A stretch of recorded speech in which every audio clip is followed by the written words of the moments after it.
Right. Everybody's here on time. That's very. We're a Balabat Shakra. Everybody always comes on time. Yeah, of course. Okay. You should be 10 o'clock at our shul. We're rocking. Okay. So let's begin with a little introduction. First of all, thank you everyone for coming. It's obviously, to state the obvious, we're gathered because of Shnas Hakel, and the Rebbe asked that during this year we get together multiple times in order to increase our Yirah Shamayim. I don't think there's a better way for us to increase our Yirah Shamayim by finding a new way and a new angle to kach in the Rebbe's Torah and the Rebbe's sichos, and for that we have our man, the right man, Rabbi Jacobson, with us here this evening. And we're going to do this as an interview style, which means we're going to ask questions. First, I'm going to ask the questions. He's going to give the answers. And then toward the end, we'll open it up to questions from the floor. Just going to give a brief hakdama generally about sichos. It's important to realize that if you ask the question, where did sichos come from? In other words, there are 7 Rabbeim. We have no sichos of the Alter Rebbe. We have no sichos of the Tzemach Tzedek. We don't have sichos of the Rebbe Marash either. And that's because the Torah that the first Rebbeim said was all Maimorim. They were called Drushim and Maimorim. These were deep inyanim and chassidus that they said, and for the most part, this is the way it worked. That was the Seder of the earlier Rebbeim. So that's why if you go to Kahas and you want to buy the Lakut Sichos of the Alter Rebbe, from the Mittel Rebbe, the Tzemach Tzedek, and the Rebbe Marash, you're not going to find it. It doesn't exist. The real sichos began with that were open to the public, is that the Rebbe Rashab had farbrengens, and they were open to the public, and people came. However, the Rebbe Rashab didn't write this. It was written by other people, and that's the Sefer Torah Shalom that we have, of the sichos of, but it was only 3 times a year: Purim, Yutas Kislev, and Simchas Torah. Pretty much, that's the whole Torah Shalom, is 3 farbrengens a year from the Nesius of the Rebbe Rashab. The Frierdiker Rebbe started saying sichos b'shufi, a lot of sichos. Some of the sichos he wrote down himself. Some of the sichos other people wrote down, Hanochis of the sichos, and some the Frierdiker Rebbe was Magia and reviewed those types of sichos. You have a range. When the Rebbe assumed the leadership in Tashin Yud Aleph, it became very clear at the beginning that the Rebbe is not going to be writing the sichos. There's going to be sichos and maimor, both the sichos and maimor, and the Rebbe is not going to be writing. And that's why this whole moisid began from the very beginning of the people who were involved in writing both the sichos and the maimorim. Sometimes the Rebbe reviewed and was magia, sometimes not. And Rabbi Jacobson was an integral part of this moisid for many years, as we're going to be hearing about. So that's my general hakdama. Rabbi Jacobson, do you want to say something before we begin? I don't want to, override the chief rabbi here, Marada Asra, but if I may correct a few points. A few things. First of all, the very concept of Torah Shebal Peh is sichos, basically. Everything delivered orally, even from Moshe Rabbeinu. And we know Torah b'pirusha nitna. So the true first Chozerim and the first people who remembered things were all your ancestors, all our ancestors, going back to Har Sinai. So maybe they didn't call it sichos at the time, but they were definitely part of conversations and discussions and dialogues that were delivered orally. And then Rabbeinu HaKadosh codified it and turned it into the Mishnah, which later became Mishnah, Gemara. So, same as with the Rabbeim, the Rabbi Nesienu, the Baal Shem Tov spoke mostly Baal Peh. He didn't write almost anything. There were very few things. And what he said was short Torahs, but they didn't call them sichos. They called them imres. I mean, you can call it all kinds of things, but technically he was speaking. And his chassidim wrote it down. They were the manichim, the Chozer. Same thing with the Magid. It was the Alter Rebbe, actually, that was the first really author. He authored Tanya and Shulchan Aruch. All the rest of the Alter Rebbe's Torah came Baal Peh, meaning the Maimorim that we know, Torah Likutei Torah, all the Maimorim of the Alter Rebbe were said orally, and those were manichim, Chozerim and manichim, which are, just to give a little background there, that a Chozer is someone that remembers almost verbatim what was said, and a maniach is someone who commits it to paper. Not every Chozer is a maniach, not every maniach is a Chozer. It's a particularly very different skill set. But the Alter Rebbe had essentially, just for a little background, he had actually at a certain time 5 different manichim. the Mittler Rebbe, the son of the Alter Rebbe, the Rabbi Moshe, the son of the Alter Rebbe, his brother, the Mariel, Rabbi Huda Leib, the Rapinchas Rezes, that's why you have Hanochas called Rapinchas Rezes, and Tzemach Tzedek when he was a little older, and not all the Mamorim. So actually there are times where we have 5 versions of the same Maimer of the Alter Rebbe, and they're quite different. They're not different in the actual substance, but in style and so on. It was the Mittler Rebbe that almost wrote everything. And the Mittler Rebbe was a real author and a publisher. Not going into all the details. There were also Chozer Manichim, but most of his Torah was written. Same thing, Tzemach Tzedek, the Rebbe Marash, and the Rebbe Rashab, and the Frierdiker Rebbe, they all wrote most of their Torahs. There is a Sefer sichos actually of the Tzemach Tzedek, because sichos that would mean that the Tzemach Tzedek spoke at a meal, or he spoke to a few people. But it's correct. I'm not completely disagreeing with what you said. I'm saying the Rebbe turned it, of course, into a whole different world, where most of his Torah was not Maimorim. Remember, all the Rabbeim, their Torah was primarily formal Maimorich Chassidus, what's called Dach, Divrei Elikim Chaim, which, as I said, they wrote. I mean, they're not everything they wrote, but most of it they wrote themselves. The Rebbe, like the Alter Rebbe in a way, almost didn't write anything. The Rebbe has some things in writing. We have Rishimis, we have published works, Truvas Abiurim, Igres, of course, letters. But the bulk of the Rebbe's Torah was delivered orally. And we didn't know in Tafshin Yud, I mean, I wasn't around in the beginning, but they didn't know how much the Rebbe would fabreng. But then it became apparent that his main koyach was Bedibur. And the Rebbe, though he wrote much less, but his speaking and the volumes of all his talks are far more than all the Rabbeim, sometimes maybe even put together. Not to suggest that Rabbeim produced plenty. I mean, today we have the library. Every one of the Rabbeim has at least 40, 50 Sfarim, if not more in some cases. But the Rebbe the bulk was Tibur, and therefore it became so much dependent on the Hanochas or the Chayzim and the Manichim even more than the other Rabbeim. So I'm just adding a few nuances here. As far as just a general introduction before we get into anything, is what can I say? This is my claim to fame. When I come up to Lamaila, this will be the thing that I will use as my ticket in, because I wasn't doing my own work. I was doing the work of trying to faithfully document and for posterity what the Rebbe said. We all make our mistakes, but we tried our best. And this was many ways what shaped my life. So when I'm back from being a bocher, I'm sure you'll have some questions about this.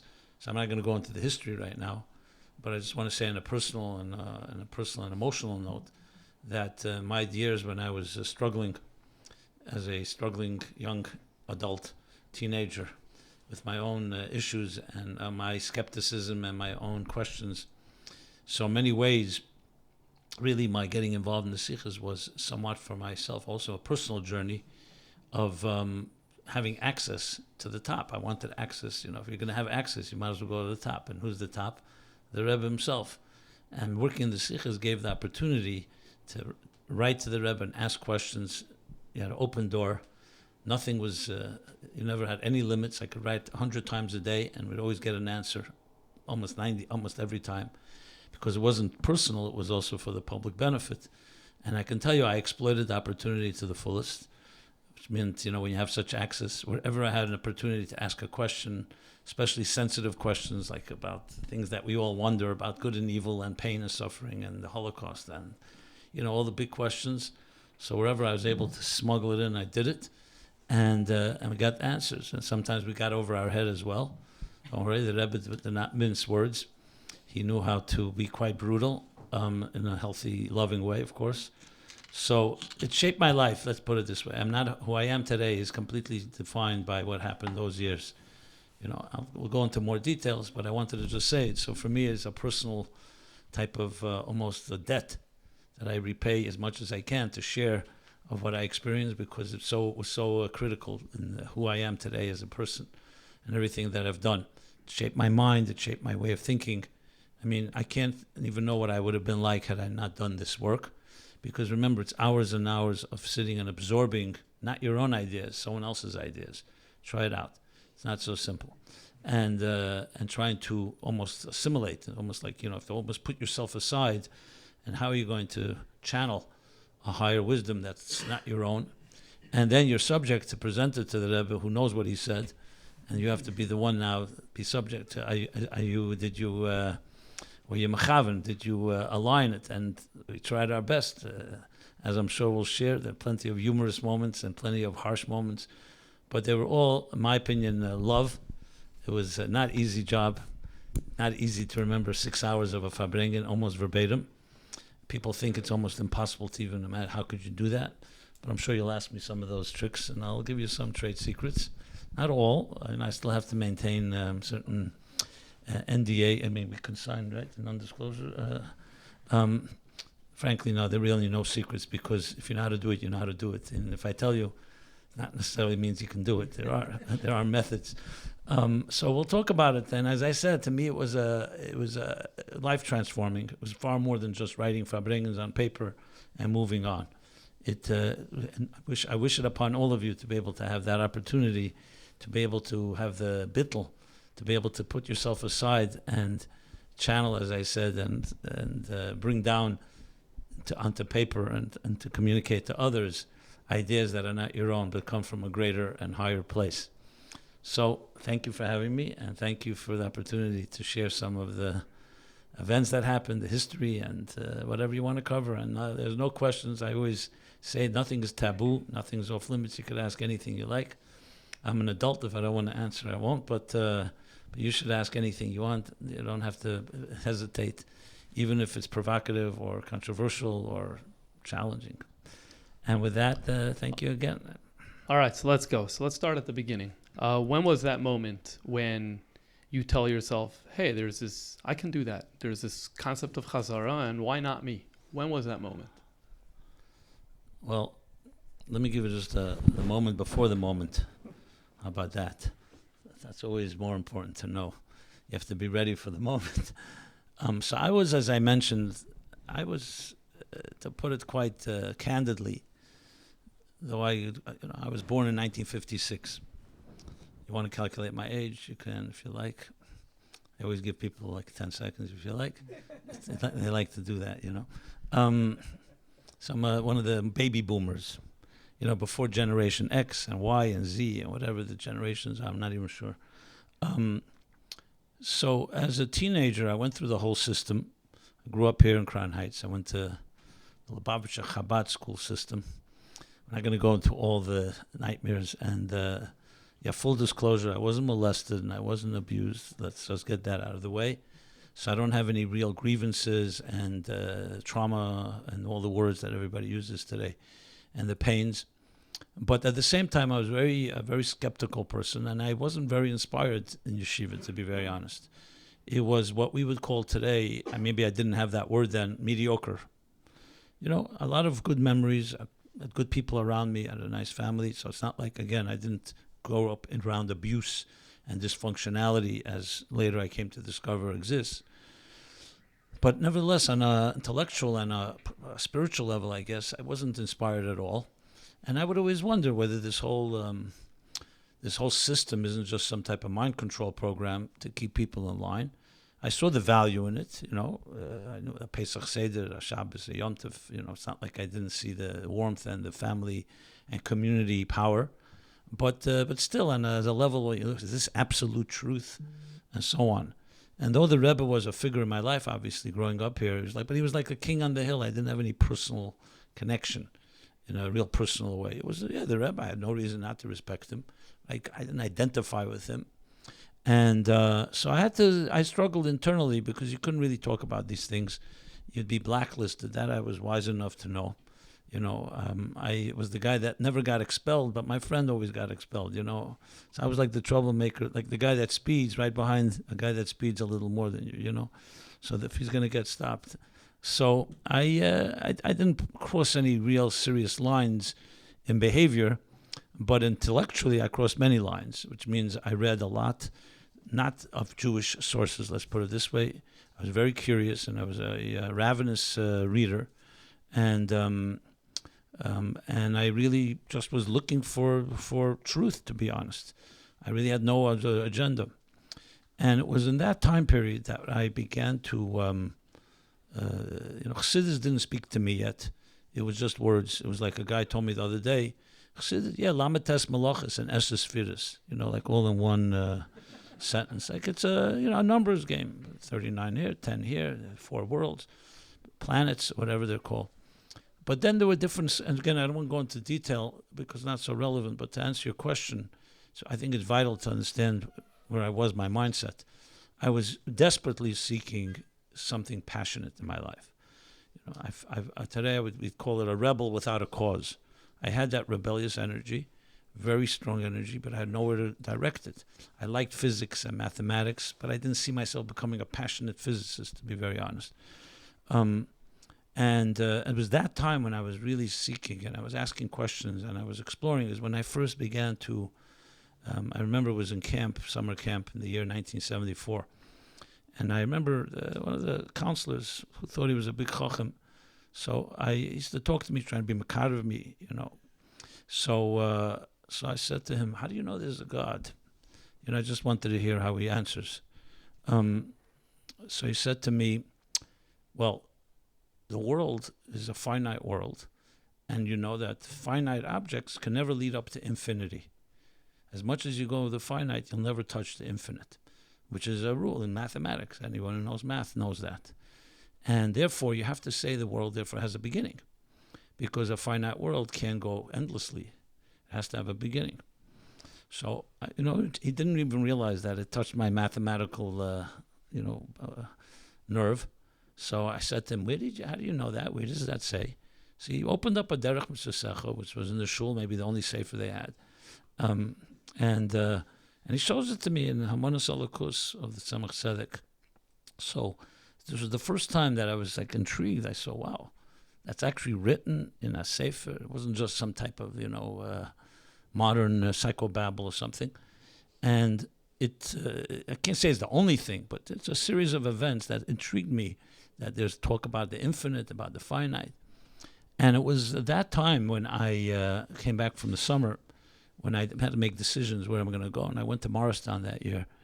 And it was then I started listening to the Rebbe in a different way. And I started hearing between the lines this talk about the infinite, about eternity, about things that are temporary and things that are permanent. And that was, I think, one of the things that clicked in me. That 1 second here, it's all dressed up in the levushim and garments of Parshas HaShavua and Pirkei Avos and Azayar and Rambam. I wasn't speaking Rambam really then, but other Torah. But within it was really the essence of what life is really about. And that was the thing that most intrigued me. And then, of course, since I was so intrigued, and as I said, I'm an extremist, like an anarchist. It's all puzzle, it's all kosher. I wanted something all the way. So I said, let me go for this. Let me really plunge into this. And what was the best way to do it is to be involved in the process of producing these talks. So I started hanging around with Chazara every Motzei Shabbos. In Morristown, they wanted to do Chazara on Sunday. So I became the person to start doing it. Firstly, I think because I was passionate about it, that made me better at it, because I cared. I didn't just do it because out of Kabbalah sale or just to be Yetzer. And as I was doing it, I became better, and I became aware. Became apparent to me that I'm capable. I can't say I was a master. I was just a kid at the time. I was 17, 18. And in Morristown, people felt that I was really doing a good job. And it's not like at that age, you don't even think of it in terms of ego or... to me, it was just really intriguing. And then I would hang around Rabbi with Chozer. He had a small few chayzim around him. Rabbi Yossi Hecht later then I became the rabbi in Eilat, shliach there, and some others. So at the time, I would just listen, but then once in a while, I'd pipe in and say something and add something. As you know, none of this was formal, and as I became more involved, I was really contributing, and as I was contributing, I was welcomed into this inner group. But again, nothing was official. No one said, here, you sign up to become a Chozer. There was no such thing. Even Rabbi even though the Rebbe did support what he did, but he had to want to do it. He did it. And therefore, that's how you be, there's certain jobs in Chabad that come simply because you do it, not because someone appoints you. And sometimes if you're appointed, doesn't necessarily mean you're competent. I'm not, just that's an aside, I had to get that in. And on the other hand, if you're good at something, you'll rise to the occasion. And that's what happened. So we're talking now in the years 1976, 77, when I really began.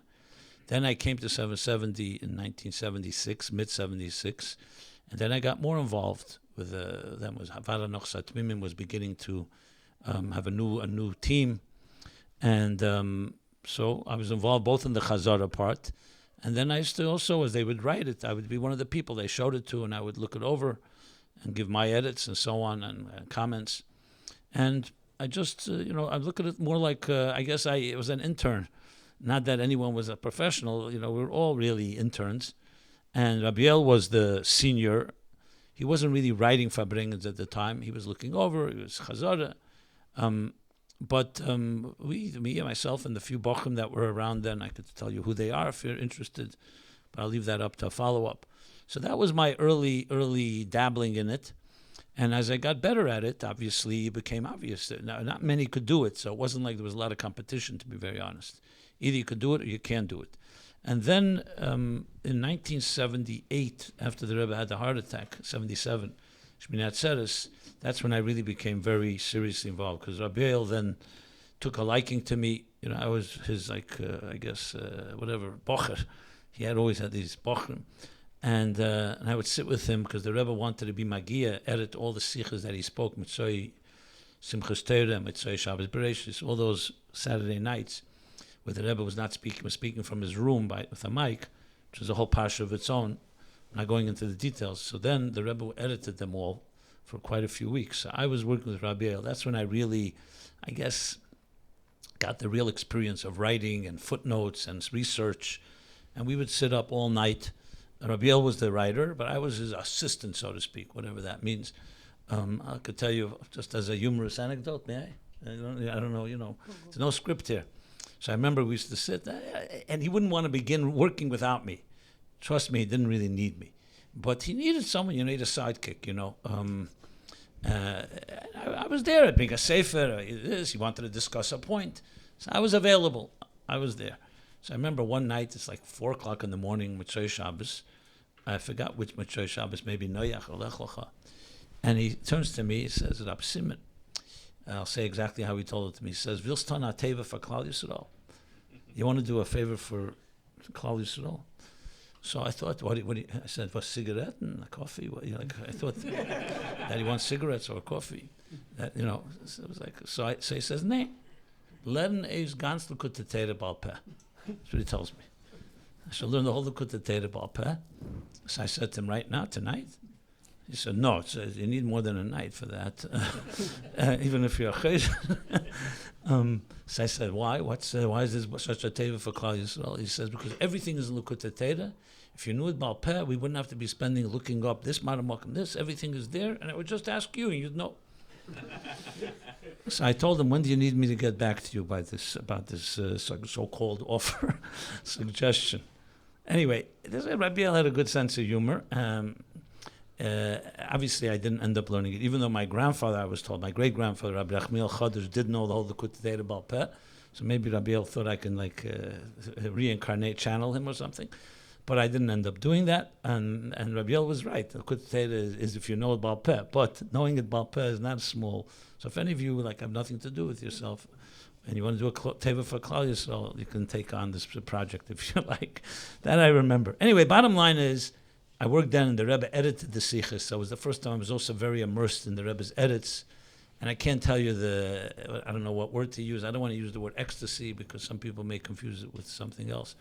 But it was an unbelievable high to experience preparing something for the Rebbe and then seeing the Rebbe's edits.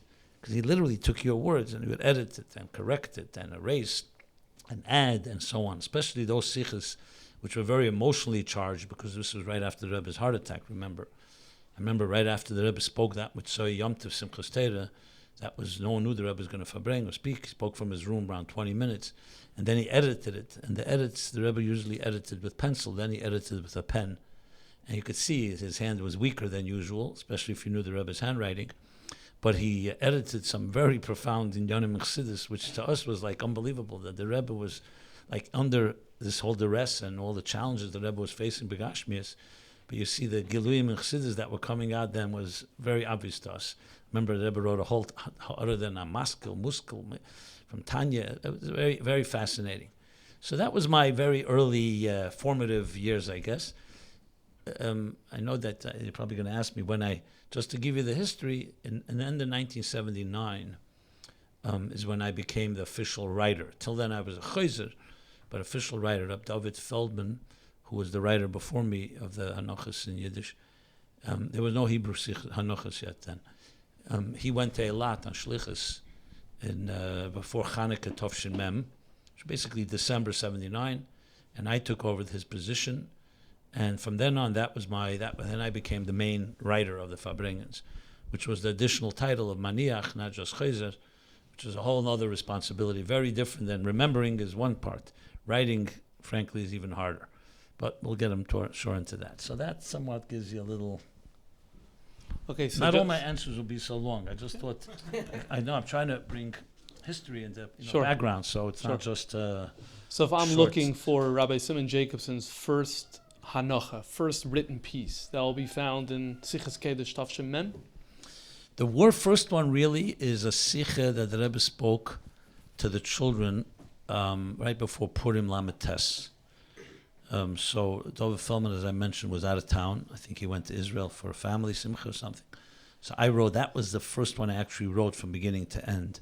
And the Rebbe was Magia that. But the first one that I wrote that became, after that, that was it. Meaning for me till the Rebbe's stroke in Tavshin Nun Beis. So we're talking now a good 12 years, was Shabbos Parshas Miketz, Shabbos Chanukah Tavshin Mem. And again, just to give background, remember the Rebbe was speaking because of the doctors wanted him to speak Motzei Shabbos, not Shabbos, because it was less exertion because he could speak with a mic. The Rebbe was very clearly unhappy about it, and whenever he had an opportunity, he would smuggle in a Fabrengen Shabbos. Like for example, I remember Tavshin Lamed Tes, Shavuos was Sunday and Monday, so there couldn't be a Motzei Shabbos Fabrengen because there was no mic. It was Yom Tov already. So Shabbos Bamidbar, there was a Fabrengen by day. Achron Shal Pesach that year, whenever the Rebbe could make a Fabrengen without a mic, he clearly wanted to go back to that. So the last Fabrengen with a Motzei Shabbos, I believe, was Shmois Tavshin Mem, and that was it. After that, it became Shabbosim. And a few weeks later was Shmois Tavshin Mem. So I had already began in Miketz Tavshin Mem. But literally when I began, I remember Rabbi said to me, maybe it's in your schools that the Rebbe started Fabrengen Shabbos again, meaning only Shabbos. After that, the Rebbe never went back to Motzei Shabbos. So Miketz Chanukah Tavshin Mem. You want to know my experience that night? Don't ask. It was a nightmare of a night. The first Hanocha that I had to write, from beginning to end. So maybe share what happened that night. See, we worked well together. That was a setup. So I remember, so we had Chazar. It was a very difficult Fabrengen. I remember saying to myself, that's like a real Kabbalah's ponim here. I'm telling you, it was extremely, very deep and complex Fabrengen. Just to give you the taste of it, if you go to Miketz Tavshin Mem, it's one of the unknown gems. I mean, every Fabrengen is a gem, but that one was unique. The Rebbe made a siyum then on Mishnayos, on Shas, on Tanya, on Shulchan Aruch. I'm not exaggerating. He connected it all, and everything connected to Parsha Miketz. It was extremely complicated Fabrengen. Koyach and Peil was a big theme. I remember Klal, Prat, Klal. Everything was Klal, Prat, Klal. You got to check out. It's an interesting sikh. So Chazorah ends, which was Motzei Shabbos. Chazorah would take place in 770 downstairs usually. In those years, earlier it was upstairs, and there was it was winter. It was winter already, so it must have been not late, maybe 8-9 o'clock. Chazorah would begin. It would end an hour or two later, and now starts the hard job. So Chazorah, we'd write down notes. Chazorah, everybody would pipe in. Rabbi would usually chazer. Sometimes someone else would. Very often he would turn to me to chazer. And someone wrote notes of the Chazorah just to get the points, just like bullet points, the flow. And people would weigh in. It was an open forum. If you were there and you said, I remember something, you'd say it. And someone would say, no, that was later, or it was earlier. And sometimes an argument would break out. I mean, all in good spirits. of like where the Rebbe said it, what did he mean?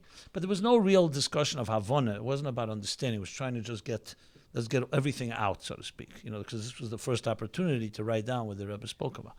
We'll talk later about the actual process.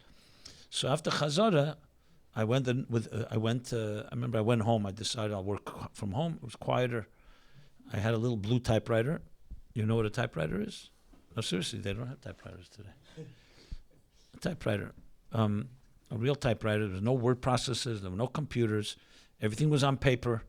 And if you typed a page and you didn't like it, there's no like going back and manipulating it. You take the paper out of the typewriter, you roll it up in a ball. It was called throwing it into the garbage can. You start again, another draft. And if you wanted to, there was whiteout and there was cutting. I mean, it was very primitive. So I remember I'm sitting with Chozer Shabbos now. It's around 11 o'clock at night. And I'm starting to make heads or tails. And it's the first time I have to write a Farbrengen completely from memory. Farbrengen that I wrote that I mentioned before was from a tape, which had its own challenges. But there, at least, you're working with something that is really something is on paper. Here I'm writing completely from memory. Chazara notes is just notes. And I cannot tell you what happened. I mean, I started typing the first page. And again, the second, didn't come out. I didn't know what I was writing. The next, I did it again. I probably wrote 30 drafts of the first page. There were 2 garbage cans filled already in my living room. And I remember around 4 a.m., I mamish started to panic. I said to myself, maybe I'm not capable. It's just not happening. As much as I couldn't get out the first page. And I knew there's going to be at least 70 pages. Because we knew from the Rebbe's rate of speaking, every hour of the Rebbe speaking yielded around 20 pages, double-spaced 8.5 by 11. So let's say 5-hour Farbrengen is 100 pages. This was a 3.5-hour Farbrengen. I don't remember exactly. So I knew 70, 80 pages is minimum. And I couldn't even get one page out. I remember it's around 4 a.m. I'm sitting there, didn't know what I'm going to do. I was ready to go back to the office the next morning and tell Rabbi or whoever, I can't do it. Someone else has to do it. I was ready to admit I couldn't. It's not shaykh. My father, I remember, who was a early riser, a late sleeper. Suddenly he's walking around, and he sees I'm all disturbed. And he said to me, "What's going on?" I said, I have to write this Farbrengen, and I can't even get one page out. So I remember he told me calmly. He said to me, my father was a writer himself, not a Chozer, not maniach, but he was a writer and had a lot of years of experience. He said to me, I remember these words, he said, that's how it works. That's the process of writing. You keep throwing out the garbage. At some point, you keep doing it. 40 drafts, 50, 60, you could take 100. You'll finally get the page.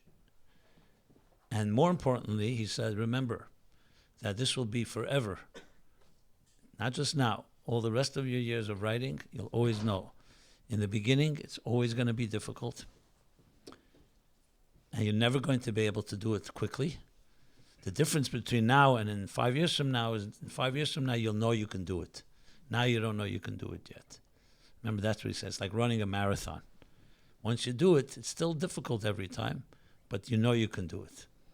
100% right. He was right on target. I trusted him simply by Kabbalah sales, not like I had the experience. And I kept hacking at it. By around 9 o'clock in the morning, I finally got out the first page, what I can consider decent, that I thought reflected at least what I... And then after that, it got easier and easier. But he was right. Till this day, I write. It's always difficult to write.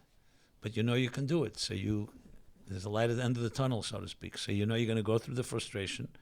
That was my first experience. So it was very... I did not think I could do it. And then it worked. And I did it. And I got that Farbrengen out. I finished it Friday, right before Lichtzin. Now, next Shabbos was Miketz, Vayigash. No, there was no Farbrengen Vayigash. But we didn't know there won't be a Farbrengen. I had to be ready. You can't have Farbrengens overlapping Farbrengen. So I had to be finished before Shabbos. And then I was to be able to do it in 3-4 days after that. And that Farbrengen, just for the record, I wrote maybe 25 questions to the Rebbe. And I guess, again, it was maybe the Rebbe's welcoming me. That, as there's so many hagos on that sicha, it was never a mugadik Farbrengen. But if you look at it, it's all filled with the Rebbe's notes and comments and so on all the pages. The Rebbe edited it beginning to end from all over. So that was a... Once I got through that hurdle, It never was quite as difficult, but still, the challenge was there. That was my first. Those notes from foray. the Rebbe on that Hanocha was responding to the specific questions that you asked, or he was Magia the whole Sikha just unofficially? The way it worked was, in the context of Hagos, you all know Likutei Sichos, right? Likutei Sichos was initially prepared, a short, abbreviated version of a Farbrengen last year, 2 years ago, or combination, and the Rebbe was Magia that every week. The Hanochis, the process was getting down everything the Rebbe said at the Shabbos Farbrengen, or Yom Tov, and wasn't expected the Rebbe was going to edit it. There were times where it was a pretty clear, like a Sicha, let's say, Achar Shal Pesach, Tov Shemem Daled, the Rebbe first came out about the Takon of Rambam. So it was pretty clear that it was going to be Magia, Hayro L'Rabim, like that. But generally speaking, Hanocha was not necessarily going to be Muge. So there were a few scenarios. There were sichos that we knew the Rebbe would want to edit, so we prepared it as such, and the Rebbe Taka edited it. There were times we prepared something and the Rebbe didn't edit it. There were times the Rebbe asked for a sicha, that he wanted a certain sicha prepared and he edited. There were times that we sent it in, not edited, and published already, and the Rebbe edited after it was printed. So you had a lot of different pictures. Then there were those like Mikates, where we asked questions, and based on the questions, we worked in the Rebbe's edits, and sometimes we would give it back to the Rebbe, did we work in your edits correctly? So the Rebbe would then edit a section that was based on his answers that he gave us.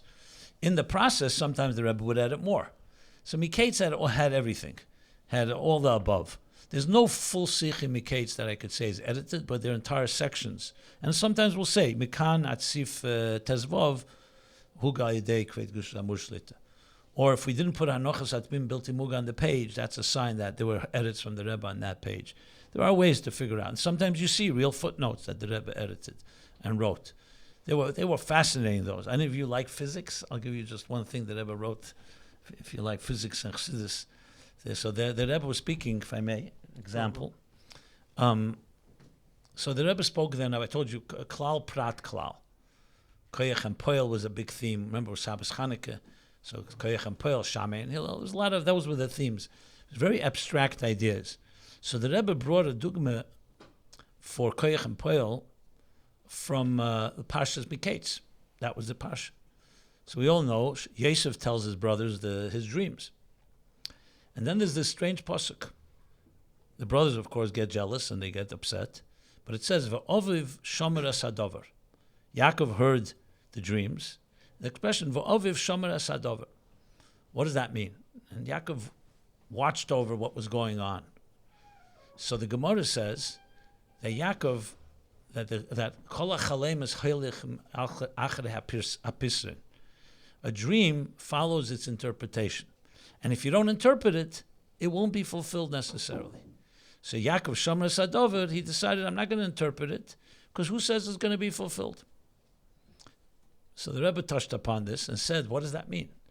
If it's a dream, that's real. If it's a Baba Maisa dream, so obviously it won't be fulfilled. It's nonsense. Every dream has some Dvarim B'Teilim, nonsense. But if it's a real dream, who cares whether you interpret it or not? So the Rebbe said there's a state, he didn't use these words, I'm just translating into English, where it's still a state of probability that it can go either way, and when you interpret it, you're giving it substance. That's why when you have a bad dream, you're often told ignore it, because by interpreting it, you're giving it reality. It's like the idea of an Ein Hara. Ein Hara only affects someone that believes in it.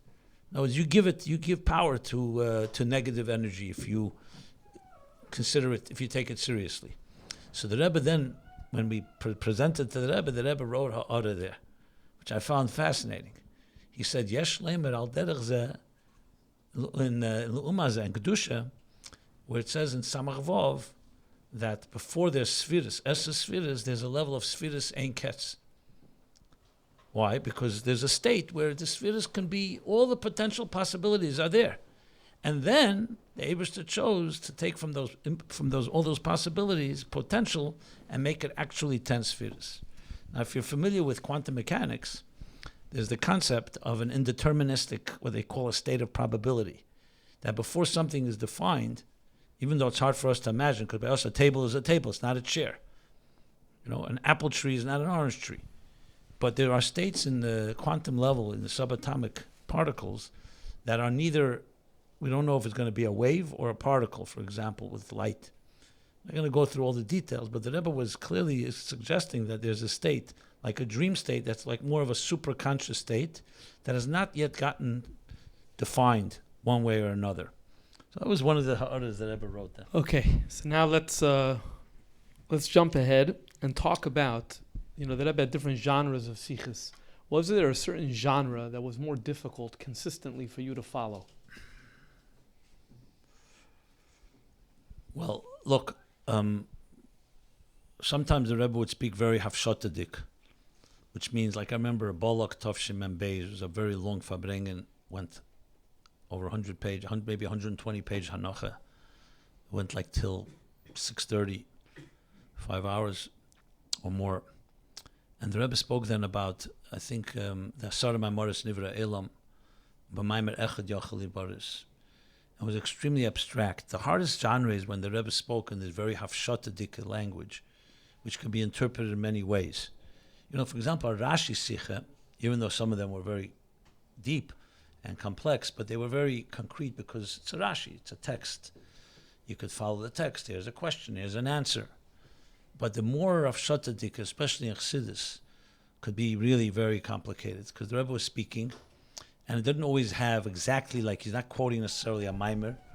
The Rebbe was explaining an idea, and some of those were extremely difficult, and we would argue about it. I remember I would argue with Rabbi and, what did the Rebbe mean? Sometimes we mamish, the Chozer, that is, we disagreed mamish min hakotza lakotza. We couldn't even agree. One person said it was day, one person said it was night. That's how hafshatadik it was. Those were probably the hardest genres. This was a tape fabrengen, but it was also the seam of the Rambam in Tov Shalamed Hey, which later became a printed book about Motzei and Ein Motzei. If you're familiar with the Rebbe's sichos, it's a classic. When the Rebbe said it, Yutas Kislev Tov Shalamed Hey. So I remember hearing it. Thank God there was a tape of that. But there would be no way that we would have been able to write that down.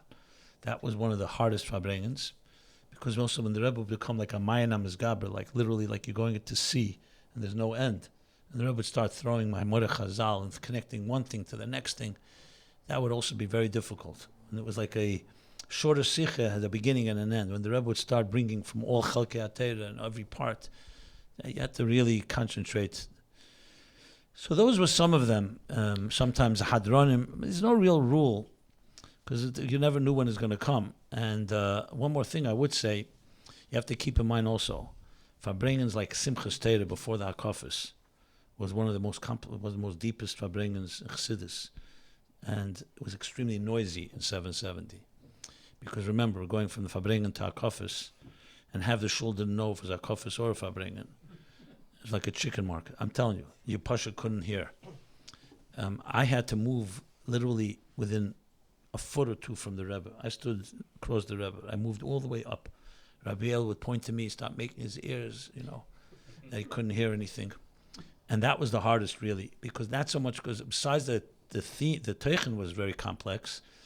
If you missed a word, what do you do then? There's no recourse.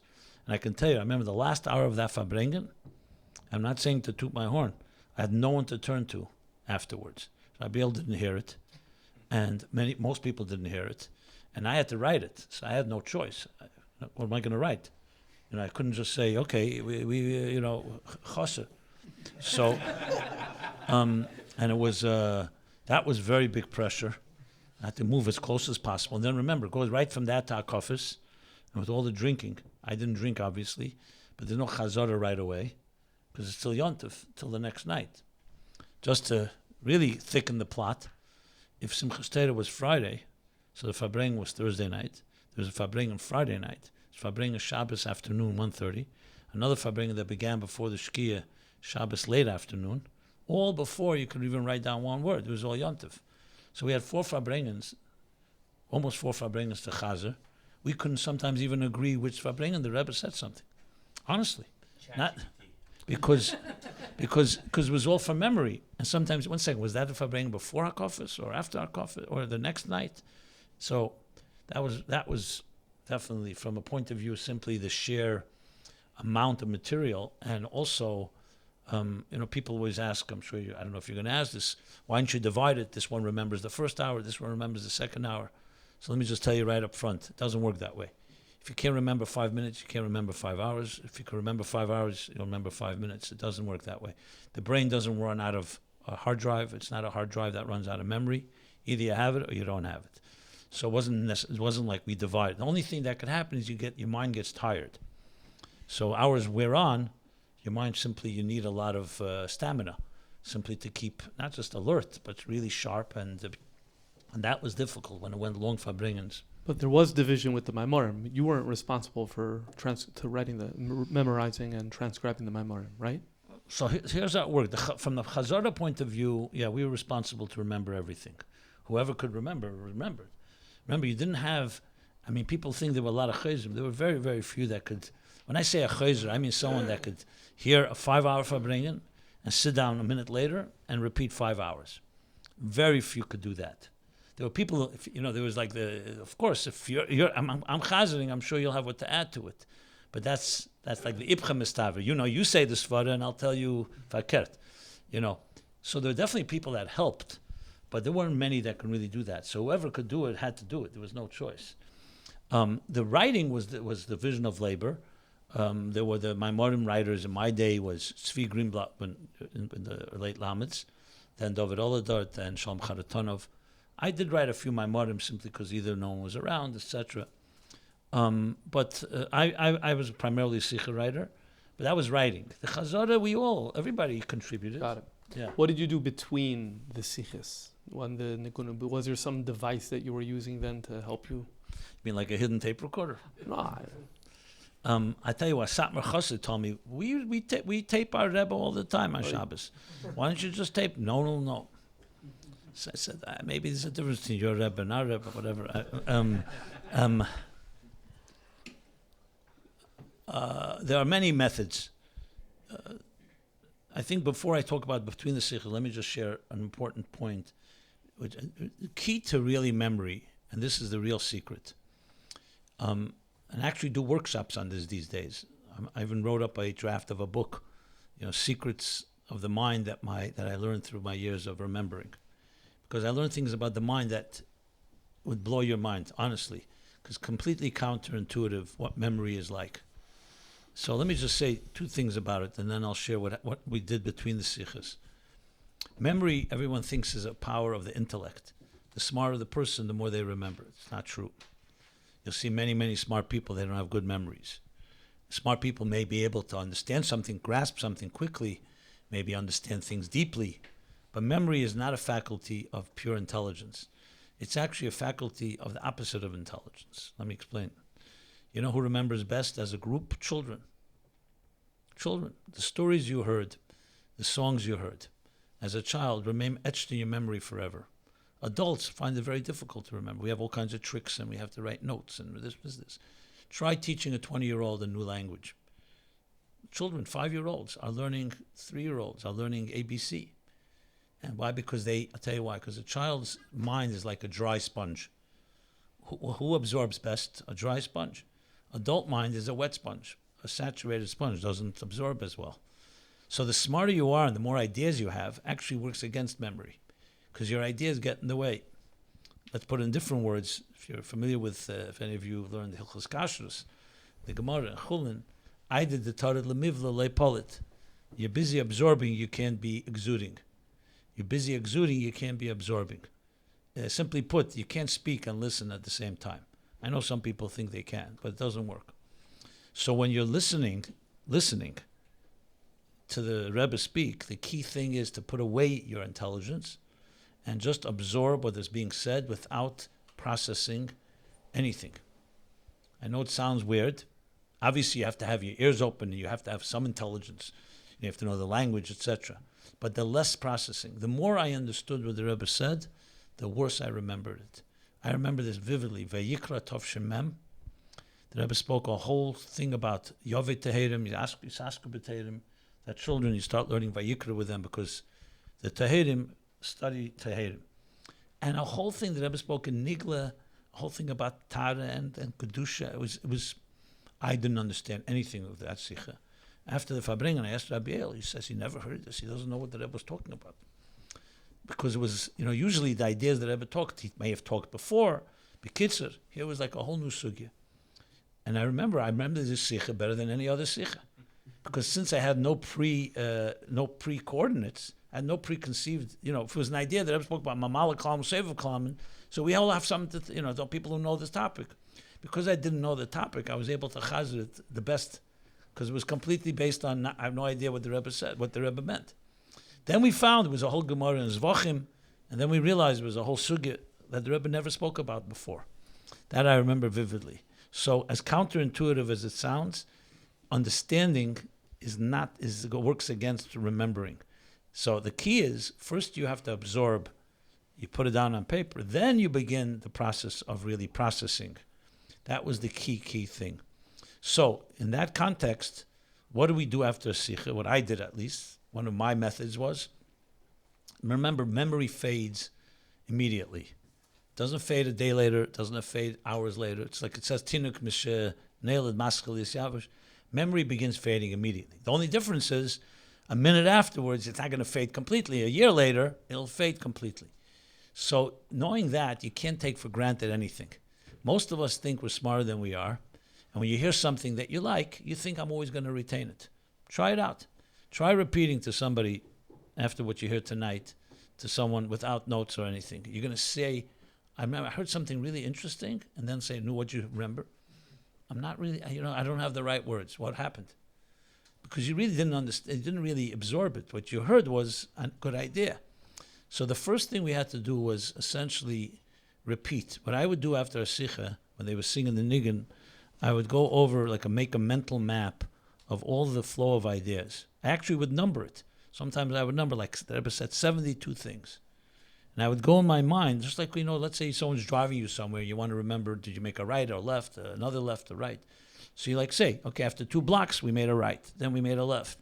So I would make a mental map in my mind. The Rebbe started with, let's say, today's Shabbos, Pashas, Shmois, and then went a certain logical sequence, and then the Rebbe went on a tangent. So I made a mental note to myself that the Rebbe went off to a certain point. And I would do that. The concentration needed to do that is very, very difficult, because it's so easy to say, okay, I remember that already, let me move on. So I really would go over the whole sikha, point by point, from beginning to end, when the Rebbe was singing the nigun. That changed everything, because essentially what I did by doing that, my mind had made a carbon copy of what I had heard. Remember, you don't remember what you heard, you remember what you remember you heard. That's why we often make even stories that happen with us change shape and form over the years, because you remember what you remember. So I would try to do this as many times as possible. It's like making a copy of a copy of a copy. I probably would do it 4 or 5 times till the end of Shabbos. So I did it once between the sichos, then would come the next sichos. I had to do it again and again. Then when I went home after the Farbrengen, I probably brought some bachrim with me, and we would do it again. And I try to do it as many times, because the more you did that, the fresher it was. So when Shabbos ended, by that time you already had reviewed it at least 3, 4, 5 times. The more I did, the better the memory was. Sometimes I got lazy, to be honest. Or sometimes I took for granted. I thought, this one's going to be an easy one. And those were the hardest, because I didn't do the hard work. So doing that was the key after a sikha, to create that mental map. And if you have the numbers, then what happens later is, okay, 1 second, I only got 65 out of 72. What happened? But at least you know that you're missing something. So now you have to figure it out. Amazing. Absolutely amazing. Now on your right, there's a few envelopes. Did you bring some things that can help demonstrate some of the things that we're talking about? Are they still there? So the Kved Harav, the rabbi, asked me to bring a few things. I also sent him something that I'll share with you all as a tshura, as a go-away gift before you go. Send it by phone. You could send it. I once prepared something from different manuscripts. So just to give you a little background, what I have here, I just quickly chose a few things that I had in my hand. Most of it is actually locked away in a safe deposit box, because you might have heard of the concept of a chsidische geneva. You know what that is? Chsidische theft, it's called. it means that these are pretty much invaluable material because it's the Rebbe's original handwriting. So I have copies of it, of course, but I also have originals. I have all the originals. That was actually the only reward we got. We weren't paid for this work, just for the record, as important as it was. I mean, later, once I got married, we started raising money, but it wasn't... it's not a career you want to pursue if you want to make money. Let's put it this way. There are other benefits. So what the reward we did get was the Rebbe would not let... all the Rebbe's answers had to be returned to the Rebbe. Nobody got an answer. This is already in the mid 50s. People were writing to the Rebbe just to get a ksaviyat, to get a manuscript, and then the Rebbe stopped.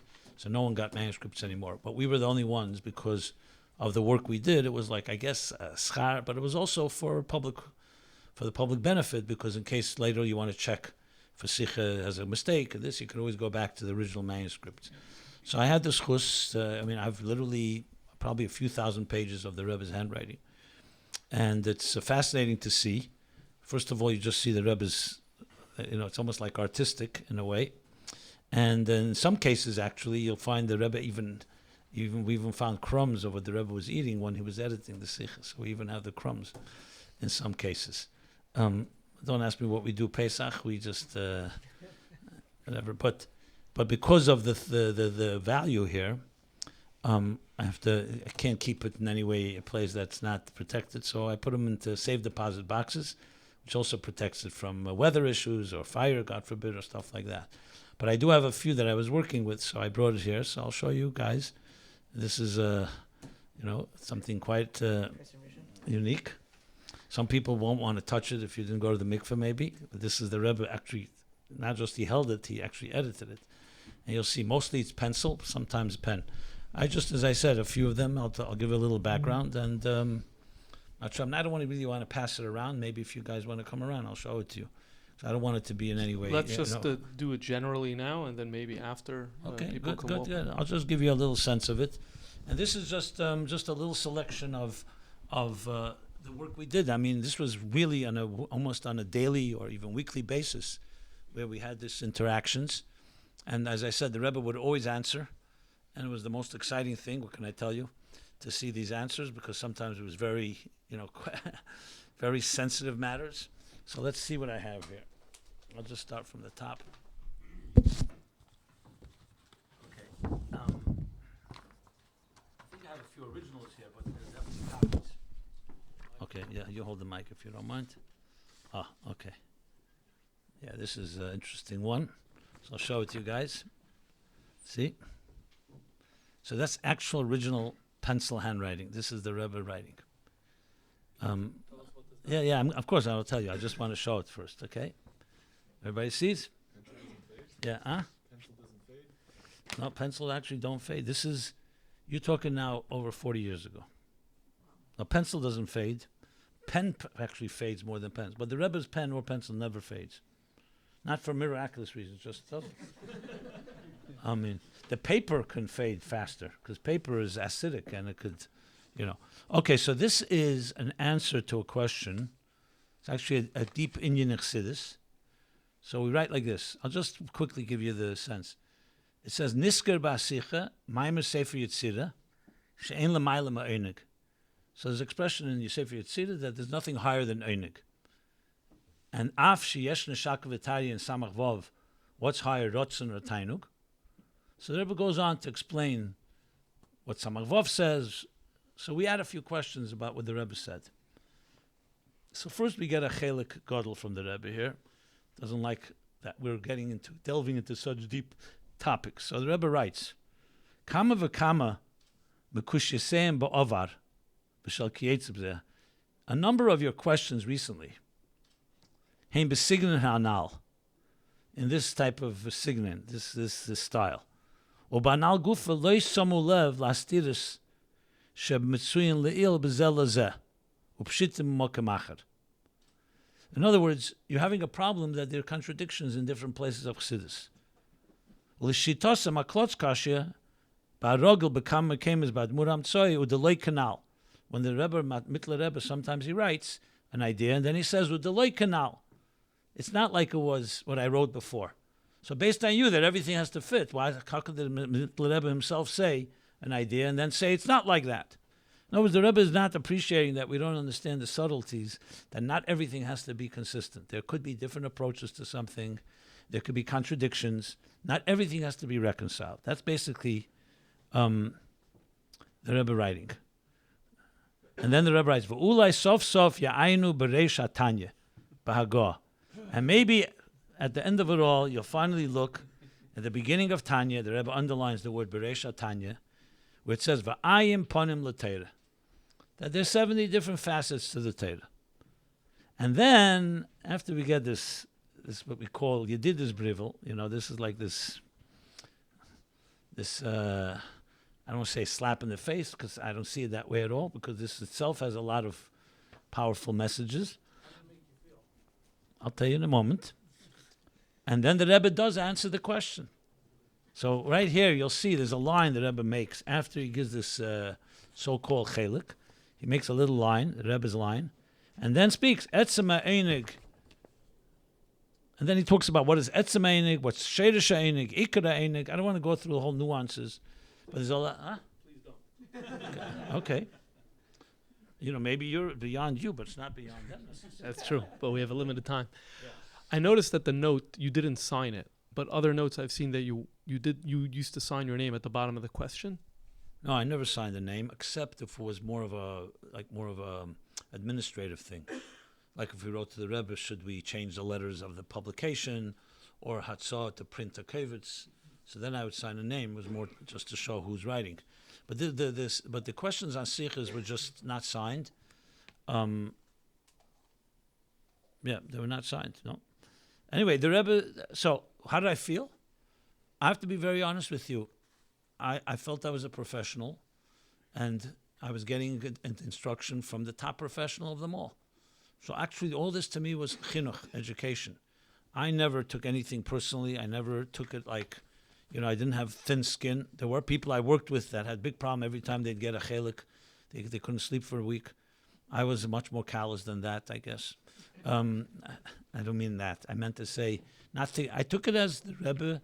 I saw the Rebbe like a master surgeon with a scalpel.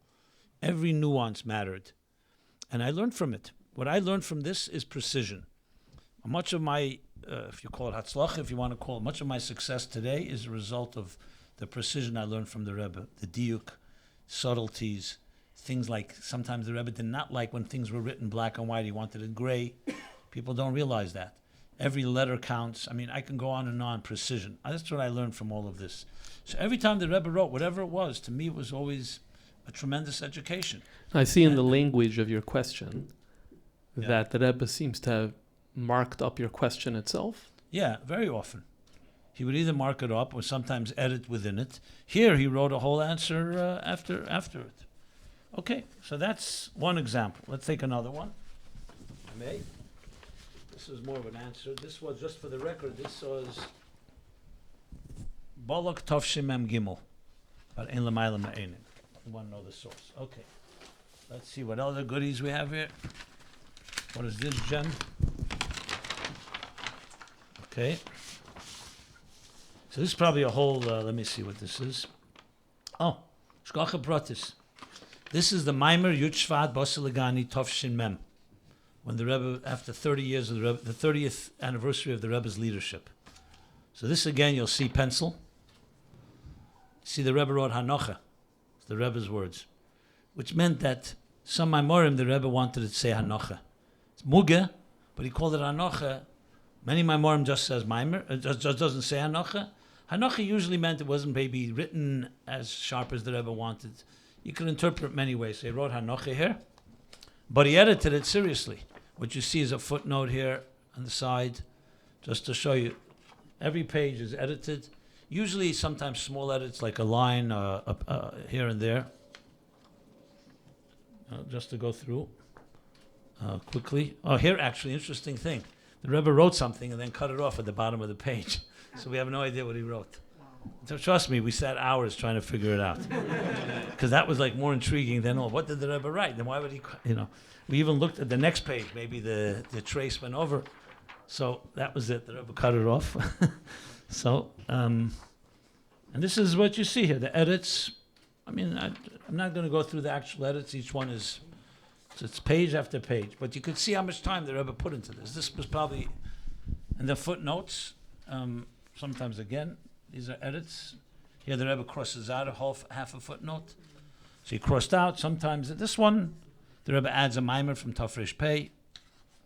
And here we wrote a note afterwards. And the Rebbe edited the note, crosses out some stuff. That note made it into the mimer? Yeah. That was like a Mitzvah B'Zeh. Okay, we sent the Gelis, and we wrote something, and the Rebbe added some notes. And then, in those days, the custom was the Rebbe edited everything twice. So after this was finished, after what we do would we give this to the printer, and he set and add all the Rebbe's notes in it. And then we would give the Rebbe back a typeset version. So here's what we call the second Hagah Shniya. This came as Gelis. Gelis would be longer pages like this. It's the same mimer, but this is now the Rebbe's second edits. So you see Hanoch is there already, and everything in the first edits are incorporated, but then the Rebbe edited more. Sometimes small things. Here, the Rebbe, that's my handwriting, but everything else, the pencil is all the Rebbe. That handwriting was on the page when it went into the Rebbe? Yeah. You know, sometimes when we read it, we added something was missing, or so all this is the Rebbe's edits again. And let's see the last page. 1 second. Who was this printer that understood how to put it? Well, we would write it over for him. And the printers were good. They were Motel Schusterman, Schollenberg, Pevsner, Maishver at some point, Motel Chain. Balshan, they like Empire Press today. It was Balshan. Remember, they also published all the Merkas for him, all the Kohos for him. So they were accustomed to it. So sometimes they would actually get the Ksav Yad. We didn't give them the Ksav Yad. We would give them rewritten. Here the Rebbe writes, Levarer Bedigduke Sofrim. Sometimes he'd give us notes that, like sometimes the Rebbe would write us, check it out. Check out something, you know, in this place, in that place. Here the Rebbe writes, Dafke Mara Mokem Hishmitu. Exclamation point. Two points. Two exclamation points. Which Mara Mokem Shulchan Aruch Ad Murazach. So we would get it over our heads at many times, and that was perfectly fine. We learned from it. And that is the Maimer Basiligani. There you go. You wrote the Hanacha for this Maimer? The Tafshem Mem, or someone else wrote it? No, this, who wrote this? I didn't write it, no. It wasn't me. It's probably, maybe, I could check. Maybe it was Rabbi El even. Because he'd like to always usually write the Basiligani Maimor. And finally, one more thing. Let's see, what is this? Big envelope because of the big pages. Okay, let's check out this. What is this? Let me see. These are the original envelope? Oh, this. No, we didn't send it in with an envelope. We sent it in just with a paper clip. Then later I put it into envelopes. Oh, this is a very fascinating one. Every year, Rabbi Weinberg would learn Tanya on the radio. I actually do it now, the Motzei Shabbos. So every year, when it came to the time, like the Siyum, well, it wasn't a Siyum. Every year, the anniversary when he began teaching was around Mishpatim or Truma. So the Rebbe would speak a sikh every year about learning Tanya on the radio. And this year, Tovshim Mem Daled, very heavy sikh, unbelievable sikh. And so these are the edits to that sikha. This is Mishpatim Mem Daled. So the edits, well, as it moves further. This is printed. Everything Muga, by the way, is printed somewhere. It's nothing here. Oh, look at this page. Here's a little artistic page. All that is the Rebbe's Hagos. All over the sides. So sometimes the Rebbe would just let it flow. See? All this. You can see it? Okay. Yeah, this one too. These few pages were very heavily edited. And this became a Mugadika Sikha. This is printed in Chelik Chovov, in the Esopis. When you see a full Sikha, Mishpatim Tavshin Chav Mem Dalet, Tavshin Dalet Mem, if it doesn't say built in Muga, it's Muga. And everything printed in Likutei Sichos is Muga. So Later years, it became the Sefer HaSichos in Tov Shem Mem Zayin, Mem Ches, Mem Tes, because then the Rebbe edited almost every week. Okay. Did I ever use different papers? Like, it wouldn't fit up there and bring another piece of paper. Yeah, I'm going to show you now example of that. I don't have the original here. I only have a copy. See this? So when the Sikha came out with the Rebbe's edits, the Rebbe wrote a whole page to us, and he writes on top, Mokim HaMasim, to add this in the appropriate place. So the Rebbe wrote up a whole piece. He added a whole sif, and it's added there. He expected you to figure that out? Where to fit it? Yeah. Yeah. If we couldn't do that, so we could write 5 hours of Fabrengen and we can't figure out how to fit it in. Anyway, this is a fascinating piece, by the way, about technology. And this is Mem Dalet. We're talking about 1984. So no internet yet. Just the beginning of the PC. So it's very early. The first PC came out in 84 approximately, or 85 even.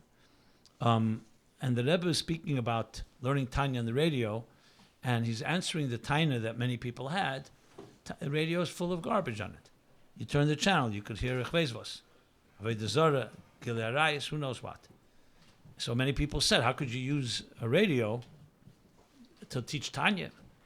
So I'm not going to read the whole piece, but Bekitza, the Rebbe writes, Chaz v'sholem v'rachmonot l'tzlan zu zogen, asitra achre ken bashafen epes vos, afila hanemola, ubechlal as emetzer mechutz Hashem ken epes bashafen.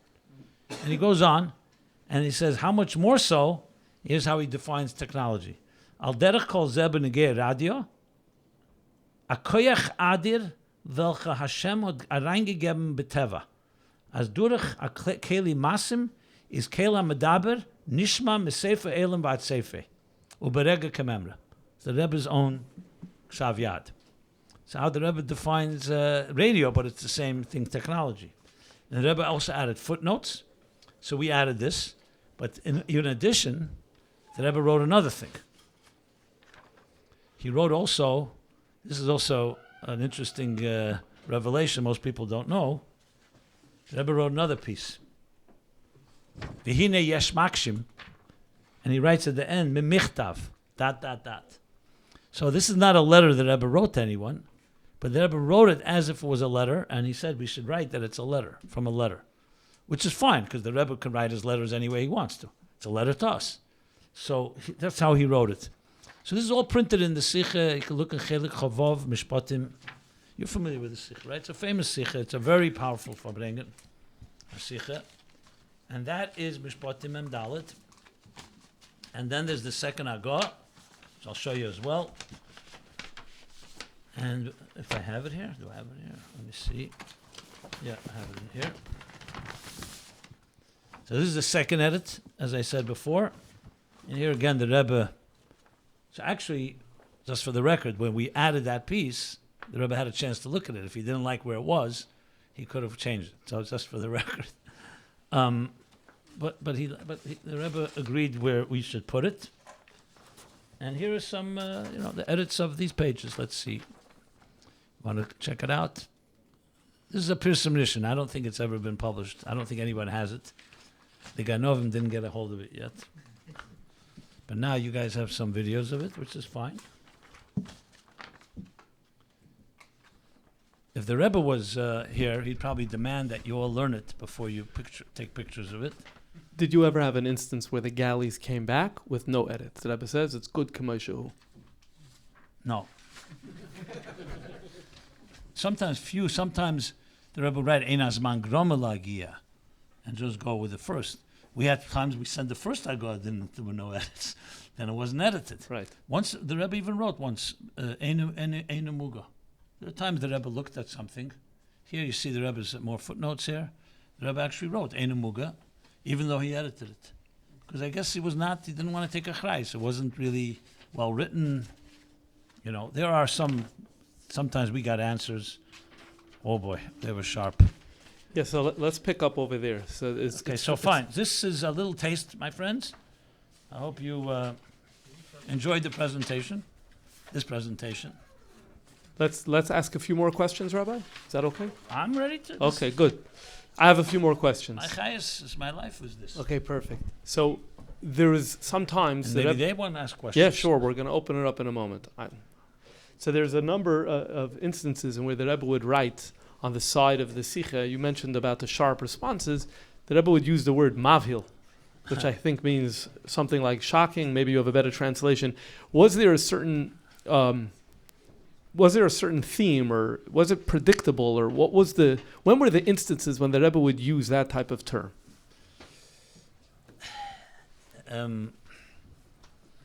Okay.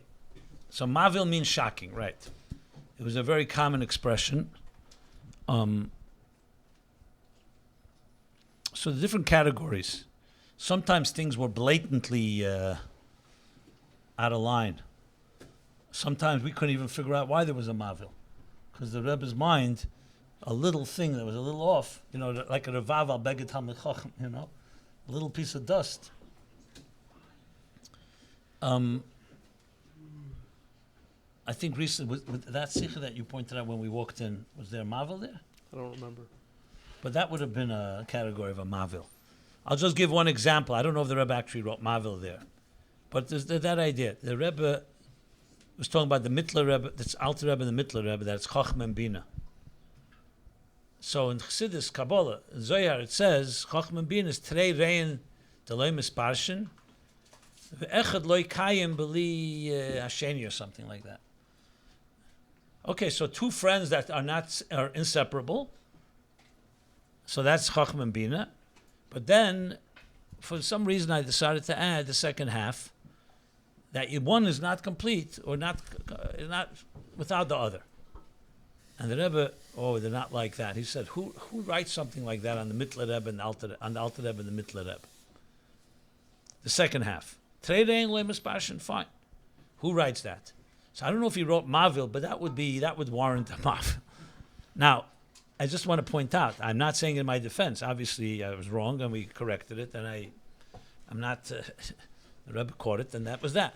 But remember, we're talking about Chochma and Bina of Atzilus. I'm not talking about Chochma and Bina of two fools. So Chochma and Bina of Atzilus, there's no problem to write that one doesn't fulfill the other. But a Rebbe with another Rebbe, you can't write it. That was what I remember taking away from that. Now again, I'm not defending it. We shouldn't have written it because firstly the Rebbe didn't say those words. The reason I wrote it was because it made stronger so-called the kesher of the Alter Rebbe Mittler. But at the end of the day, you're also suggesting one is not complete without the other. The Rebbe didn't. There was another time he wrote Mavil. I wrote about the Tzemach Tzedek, the Rebbe von Yenem Dor, and the Rebbe wrote Mavil. And the Rebbe changed it to B'deirei. Now you tell me what's the difference between Yenem Dor and B'deirei? So I don't see much difference in the language, but Yenem Dor sounds like, like in the distant past. B'deirei means in his generation. In other words, if I wrote in Zayin Dor, but not Yenem Dor. So that was another example. Now again, most of you, if you read it, you would say, wouldn't probably catch it. It's not like a blatant mistake. But on the level that, remember, there's the Rebbe sichos, and this is the datus for generations, for posterity, and it's not accurate. Another place, not so much mavil, would be where the Rebbe did not like. You pointed it out to me, and I have quite a few of these, where the Rebbe did not like when we've gotten to very deep and delicate sugyas and chassidus. The Rebbe would say, are you thinking about the readers, or are you thinking about your own understanding of chassidus? In other words, the Rebbe didn't like it. He said, you're writing it for the public. Write something they're really going to enjoy. You're going to start getting into these nuances and these subtleties. You're just going to, it's not a futz samayonis chutza. And the Rebbe was very adamant about that many times. To be very honest, I have to admit, Chatosi ani maskir, and actually I learned this from Rabbi himself, we still did it. Because to be able to schlep out from the Rebbe some chiddush and chassidus was too much of a taiva to so-called overlook. So we got a chelik every time, not every time Amish, but many times. But we also got answers. So you have to weigh the two. Like the story when there was the Sreif in Lubavitch, and a lot of the Ksovim, the manuscripts, were burned. So the Tzemach Tzedek called in a chassid and said, "Why didn't you steal these manuscripts?" She said, "Steal? How could we steal?" He said, and Tzemach Tzedek said, "Void the Mesiras Nefesh of Chassidus. Who's going to steal from the Tzemach Tzedek? But had they stolen them, they wouldn't have been burned." So he said, "I'm all daf mo Mesiras Nefesh of Chassidus." So we had a little Mesiras Nefesh. I can't say it was a Mesiras Nefesh like in Stalinist Soviet Union exactly, but we got a chelik. I'll tell you one story about it, if I may. This I've shared, but not so often. I'll share it with you. It was Shabbos Pashas Boy, Tov Shemem Vov. So Shabbos Ches Shvat, 2 days before Yud Shvat. So the Rebbe always would connect the Parsha, not the Parsha, the Kviyas, the date Ches Shvat with Yud Shvat. What's the connection? So the Rebbe said in the Seitet, in Masech the Seitet, it says, B'Shmeina B'Shvat, Ches Shvat, is Nistalku Mesu's Kenim Shebedar. The Skenim of the generation of Yeshua passed away that day. So I said that's the connection, is Stalkus of the Frierdiker Rebbe and the Stalkus of the Skenim. But then the Rebbe asked a question. Skenim is Lashon Rabbim. Here it's a Rebbe, one Rebbe. Skenim is many Skenim. So what's the connection? Skenim is not the Rebbe. It's not Yeshua. So the Rebbe answered, it's an interesting answer. He said, the truth is that they were all like Rabbeim. So why is there only one Rebbe by us? Because we cannot tolerate and contain so much light, so we could only have one Rebbe. Then they were able to, because they were a Der Deya, or a generation after the Der Deya, they were able to contain more than one Rebbe, so to speak. That's what the Rebbe said. I remember by the Fabrengen, like today, we said, okay, I'm writing a zettel tonight immediately. To the Rebbe. What does that mean? We always learn there's one Rebbe Lamal Yusin, not because of Chsar Nadar, because, like you say, one Kohen Gadol, like by Kairach, one Kohen Gadol, one Teira, one Moshe, one Eberster. It's not Mitzad Chsar, it's Mitzad the Maila. There's one, it's Etzem. And there's no two. And I wrote it to Rebbe. I mean, we wrote very respectfully, like Lo Tafasnu was the expression we would usually use. We didn't grasp, we didn't understand. And I wrote even more that Yud Beis Tammuz Tov Shechov Hei, the Rebbe himself told the story that he asked the Frierdiker Rebbe, what was the Tzemach Tzedek's behavior like during the time of the Mittler Rebbe? Because the Chassidim said that he behaved a little like a Rebbe, even when the Mittler Rebbe was a Rebbe. It was his father-in-law, his uncle. So the Frierdiker Rebbe said in the Fabrengen, he said the Rebbe's name, his second name, Mem. He said, "Was redst du? A Rebbe is not einer." There's only one Rebbe. There's no two Rebbes. It's printed, the story. So I wrote to the Rebbe at the Cheder. So what's the Rebbe saying? It's at the Chsar Nadar. And then a little, I guess, machshava crept into me. And you know what? Since I'm already writing, why don't I go out on a limb, a little risk. I'm going to ask a sensitive question. I wrote to the Rebbe that based on what the Rebbe said, maybe with that we can explain that when Mashiach comes and all the Rabbeim will come back, who's going to be the Rebbe? Well, the Alter Rebbe, the Mittler Rebbe looks at that Alter Rebbe as his Rebbe. The Mittler Rebbe, Tzemach Tzedek, the Rebbe, the Frierdiker Rebbe, they'll all be here. So who's going to be the Rebbe? So maybe according to the Rebbe, since it'll be such a big Giluyim, we could have many Rabbeim. I knew that this was treading on very sensitive ground. But Memvov, boy Memvov. So I decided, you know what, Mesiras Nefesh of Chassidus, it was worth it. Whatever happens, happens. If we get an answer, great. If we don't get an answer, we get a chelik. Okay, I'll take the... I don't know if I showed it to him. You wouldn't show him your questions before? Or if it was a question he wouldn't oppose, I probably would show him. It depends if he was around. I didn't hide it from him. If he was, I probably would ask him. He probably would be against it, but he didn't. He never imposed himself. He told me many times. He said, "You're writing the Fabrengen. I defer to you. I can tell you my opinion." And I listened to his opinion. Obviously, we had arguments. Sometimes I wrote what he wrote, how he understood it. Sometimes I wrote how I understood it. To be very honest, I understand the great Rabbi, but he's still immortal. Just for the record. There were people by Rabbi, like I remember just as a joke, the people who were Yale worshippers, we called them. That I remember there was one Bacher. He wasn't the wisest guy, let's put it this way. So I remember someone asked him, He said, let me ask you, who has a better koyach hasbara, Rabbi or the Rebbe? And he couldn't answer. He said, you're asking a difficult question, you know. I mean, so you have to, let's put it this. Compared to the Rebbe, we were all equal. I respected Rabbi professionally. I learned much from him. I honored him. Until this day, I have a debt of gratitude to him. But that doesn't mean I agree with everything. And we had plenty of arguments and disagreements. And I definitely would defer to him in many cases. But sometimes there were different approaches, you know. What can I say? The Rebbe says, Shivim panim l'teira, you know. I'll share one story, but let me finish with the question. So I asked the question to the Rebbe. I knew this can be a big chelik.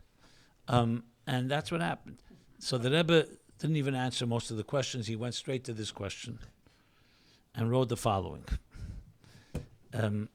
He wrote, Be'eze snif temchet mimim mefalpelim b'dvarim dakim and adakim kamoize. You all understand the answer? In what branch of temchet mimim are they sitting and debating the nuances and the subtleties of such questions?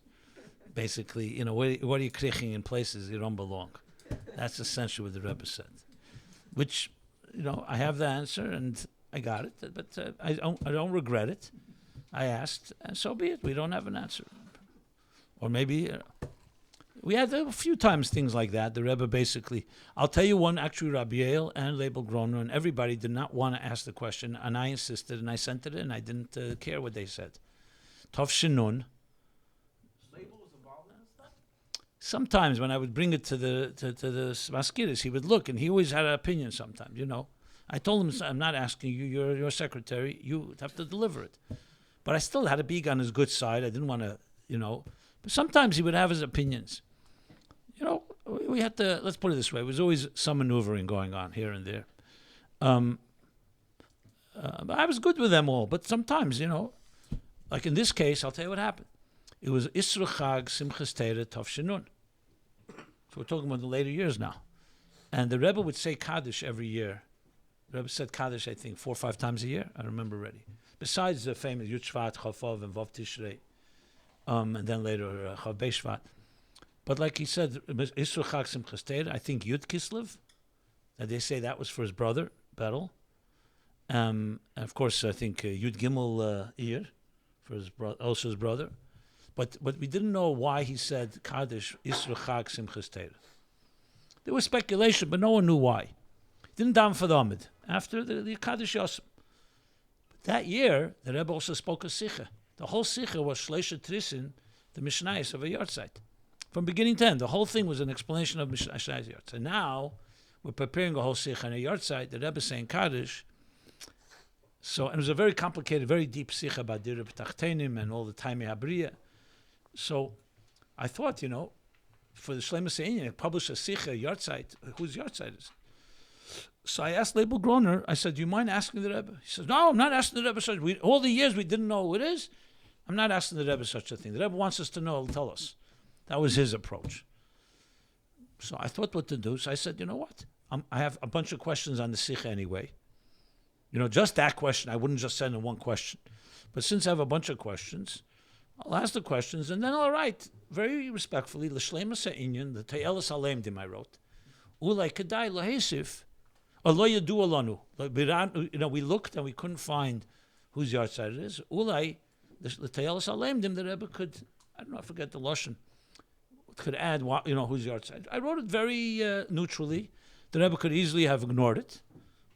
Or if he wants to add, he would. I thought it was a professional question. It's not like what's the chutzpah here. I'm not telling the Rebbe he has to tell us a secret. I remember when Label saw it, he said, how could you write such a thing? I said, I'm writing it, not you. I'm responsible for publishing the sichos. It's a professional question.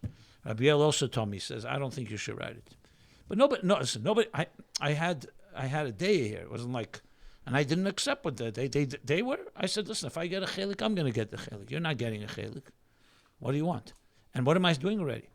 And that ended up being actually the biggest bracha. Everybody thanked me afterwards. Because the Rebbe wrote a whole ha'ara that's printed. He wrote, Ze Yortzeit shel imi ziknesi Rachel Hashem yinkam dama, the mother of his mother, Rebbetzin Chana's mother was name was Rachel. She was killed Shei Yimkum Dama, and the Rebbe even added, why is he saying Kaddish for her? He wrote, Kama Chadoshim B'Kayitz Tipla Bi Nikolaev. He would spend time in Nikolaev by her, and she took care of him.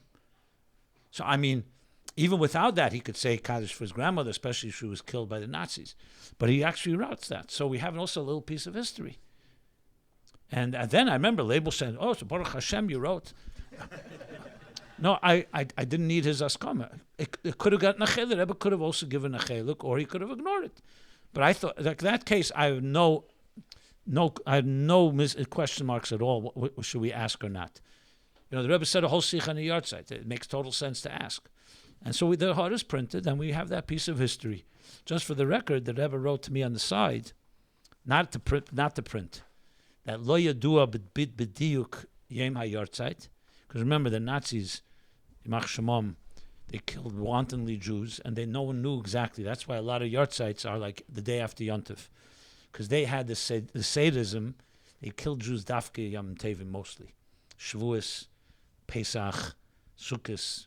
You know, that was part of their animalistic behavior. So they knew more or less that people were killed, but no one knew exactly when. So the Rebbe wrote, Lo yadu alonu b'diuk. I forgot the exact lashon. Like he almost like was asking me to go be mavader, and he said to be mavader in pinkasois. Pinkasois are like journals that were written up in the Shtetlach. How do you translate a pinkas? Like a type of like town record. Yeah, ledger, and as well as to go to Mishpachas Yanovsky, because that's the Mishpacha of the Rebbetzin Chana. Australia, v'oid. So I felt like mamish, like a personal request that the Rebbe wants to, if we can figure out when exactly is the yard site. I can tell. I didn't leave any stone unturned. I was making phone calls. I got Kazaminsky on the case. I don't know if you know, Kazaminsky was like the resident in-house scholar or researcher. They say he comes from the time of the Alter Rebbe. Remember Kazaminsky? Yeah. And I got everybody involved. We were calling and calling. I called the Yanovskys. I called this one, that one. Spent a good 3 weeks. And I was like, you know, really, I thought if I could write to the Rebbe, we'd find. And we found out, you know, she was killed in Nikolaev, that's for sure. But we can't know exactly because the Nazis were going through Ukraine then like big time. And they were mamish wiping out the Jewish population day after day. So we know what day they went into Nikolaev, but it was a few days. And there are no eyewitnesses because almost everybody was killed. There's no documentation. It was around Sukkot? Yeah, it was definitely around Sukkot time. We know for sure. We know the period when the Nazis came there. Also, Lubavitch, they came. This was Babi Yar. This was Ukraine. You know, kind of massacres they did there. Shootings. It was all shootings. It was not concentration camps. They were just shooting thousands and thousands of Jews. It was shreklach. Huh? Tangent. Yeah. Could that be what saved the Blevik being in whatever over there in Almaty could have saved them from Hannah? Because otherwise they would have been there and. It's possible. It's possible. Yeah, most likely. Yeah, because anyone there, it was game over. All right, I have many more questions, but now we're going to open it up to the press. I just want to say this. So then I wrote back to the Rebbe. I was mamish. I remember I couldn't stand writing to the Rebbe this. I wrote, we worked, they checked on this, and we could not find. The Rebbe wrote, I think, in the Skabel V'Tach or something. But I really wanted to finish that. I still, by the way, keep my eyes on. Every time I meet a researcher, maybe today they find new documents. I still feel like a chayv, and maybe we could still find it. So, we'd have it for the record at least. But it was not just her. It was anyone that was killed in that region. So if anybody, by the way, you ever hear from somebody? No, seriously, today, there are documents that are found today that were not found before. So maybe, there are things that, especially now, there's a lot of research. In basements, you sometimes just find a note. I know, just as an aside, when the Rebbetzin Shena and Mendel Harnstein were killed in Treblinka, so the Rebbe writes a whole ha'ara, the Pesach Dover, one of the Maimorim of the Frierdiker Rebbe, that there was a witness, and he gave all the details. The Rebbe wrote out all the details about when they were killed and how they were killed. You're familiar, right, with that? So it was very important to know this. So there you have a little. Okay, we'll open it and Yeah. I'm questions here. from I the don't know. crowd. What's your curfew here? We're good. Quick questions. Go. About the language. He would speak in Yiddish, and then you would write it unless you paid it. No, I no. So Just repeat the question. yeah. The question is, what language was the Rebbe speak, and what language was it written? So from day one, as you know, the Alter Rebbe writes in Tanya in the Geras HaKodesh that the Baal Shem Tov spoke Yiddish, Lashon Yiddish, and all the Rabbeim spoke in Yiddish. Even the Maimorim that were later written in Hebrew, they were all spoken in Yiddish. That's why you'll find sometimes Maimorim in Yiddish from other Rabbeim as well, and sometimes even a Maimor in Hebrew, you'll see a Rebbe will write the Yiddish. So we call jargon so the Rebbe spoke in Yiddish exclusively. There were a few sichos, one in Hebrew to the Mitzvot Yisrael. There was a sich in Russian, in French even, but these were very rare. The Rebbe spoke in Yiddish, so Hanochas were always written in Yiddish. Likutei Sichos was written in Yiddish. Sometimes the Manichim, just because of Kitzur, would write a Hanocha, even in Tavshin Chav Aleph, Chav Beis, Chav Hey. You'll find many Hanochas in Hebrew, but that was just simply because Hebrew is a shorter, concise language. As the years passed, obviously the community in Israel grew, the Bnei Torah grew. So in Lamed Gimel and Lamed Daled, Likutei Sichos came out in Hebrew. The Rebbe was actually not happy with the Signin, the Hebrew, so that went back to Yiddish. But Hanochas were always written in Yiddish by Rabbi from the early years, and throughout our years we always wrote in Yiddish. In Tovshin Mem Beis, or Mem Gimel Mem Beis, I mentioned before that David Feldman came back from Eilat, and he began Vadanochas Belahak. The goal there was really to write Hanochas in Lashon Kodesh for those that don't understand Yiddish. That was the objective. So then Hanochas started coming out, Yiddish.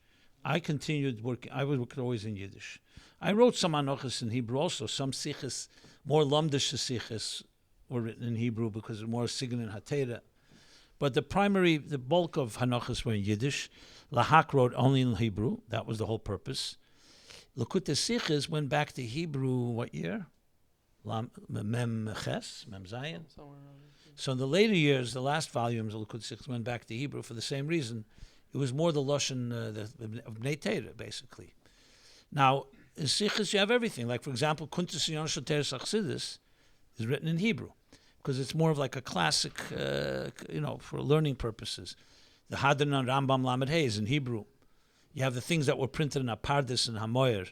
These were sichos of the Rebbe, Nigla, Chassidus, were printed in some of these Torah journals. They were all in Hebrew, because that was the Torah language. That was the story. So you have Hanochas now, both in Yiddish and Hebrew, going basically from Membe. Now, after Gimel Tammuz, Lahak has been publishing everything in Hebrew from the early years. So they'll soon have everything in Hebrew, and the rest is, and you have simultaneously everything in Yiddish. You can compare. There are differences. One is obviously closer to the Rebbe's actual Lashon. The other one is Hebrew. But you'll see from time to time you have to write a word in Yiddish because certain words Hebrew just doesn't fully capture. The Rebbe's letters, Mechtovim Kolim, were in Yiddish, translated to Hebrew for the Israeli media and for Israelis. So the Rebbe's letters always were in Yiddish. I mean, the Mechtovim Kolim, Rosh Hashanah letters and Pesach letters. But then in Igros Kodesh, you have letters in Yiddish, you have letters in Hebrew. We know there's also letters in English. Just for the record, sichos in English began in 1978. Yena Avson, son took over. So that's sichos in English. That's translated into English.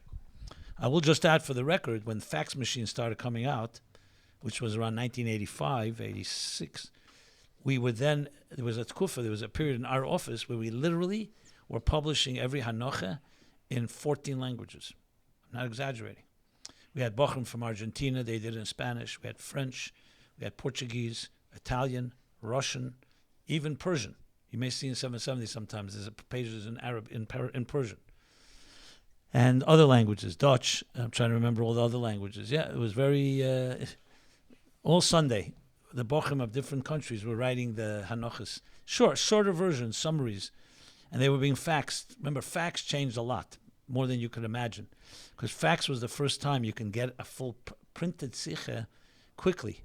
Before that, it had to go by mail.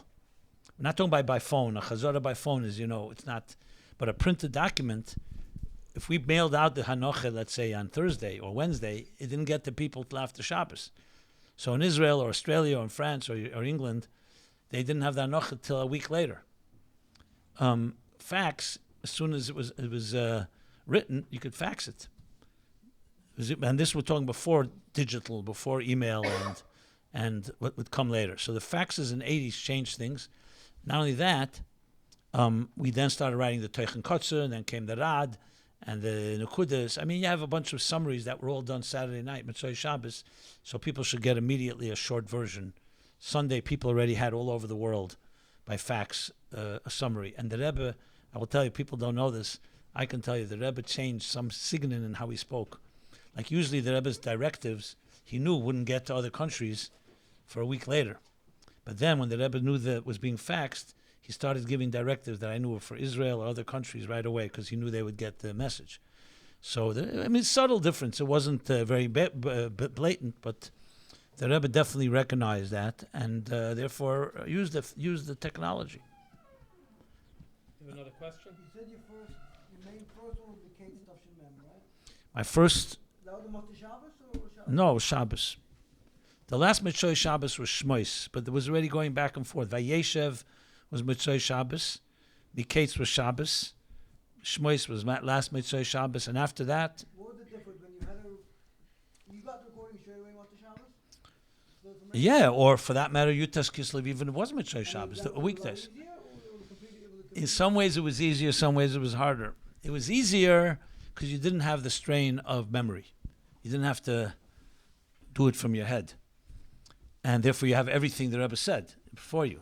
It was harder because when you have everything the Rebbe said, sometimes you can't understand a certain line. Memory, you basically erase anything you didn't really fully hear.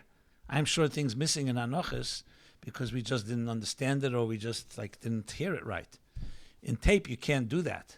Everything is in front of you. So there are times pieces that are not clear. And since you want to be true to what the Rebbe said, sometimes there were pieces that we would break our heads. How does it fit in? Because you have everything in front of you. But it was bechlolus easier because you really had the Rebbe's structure.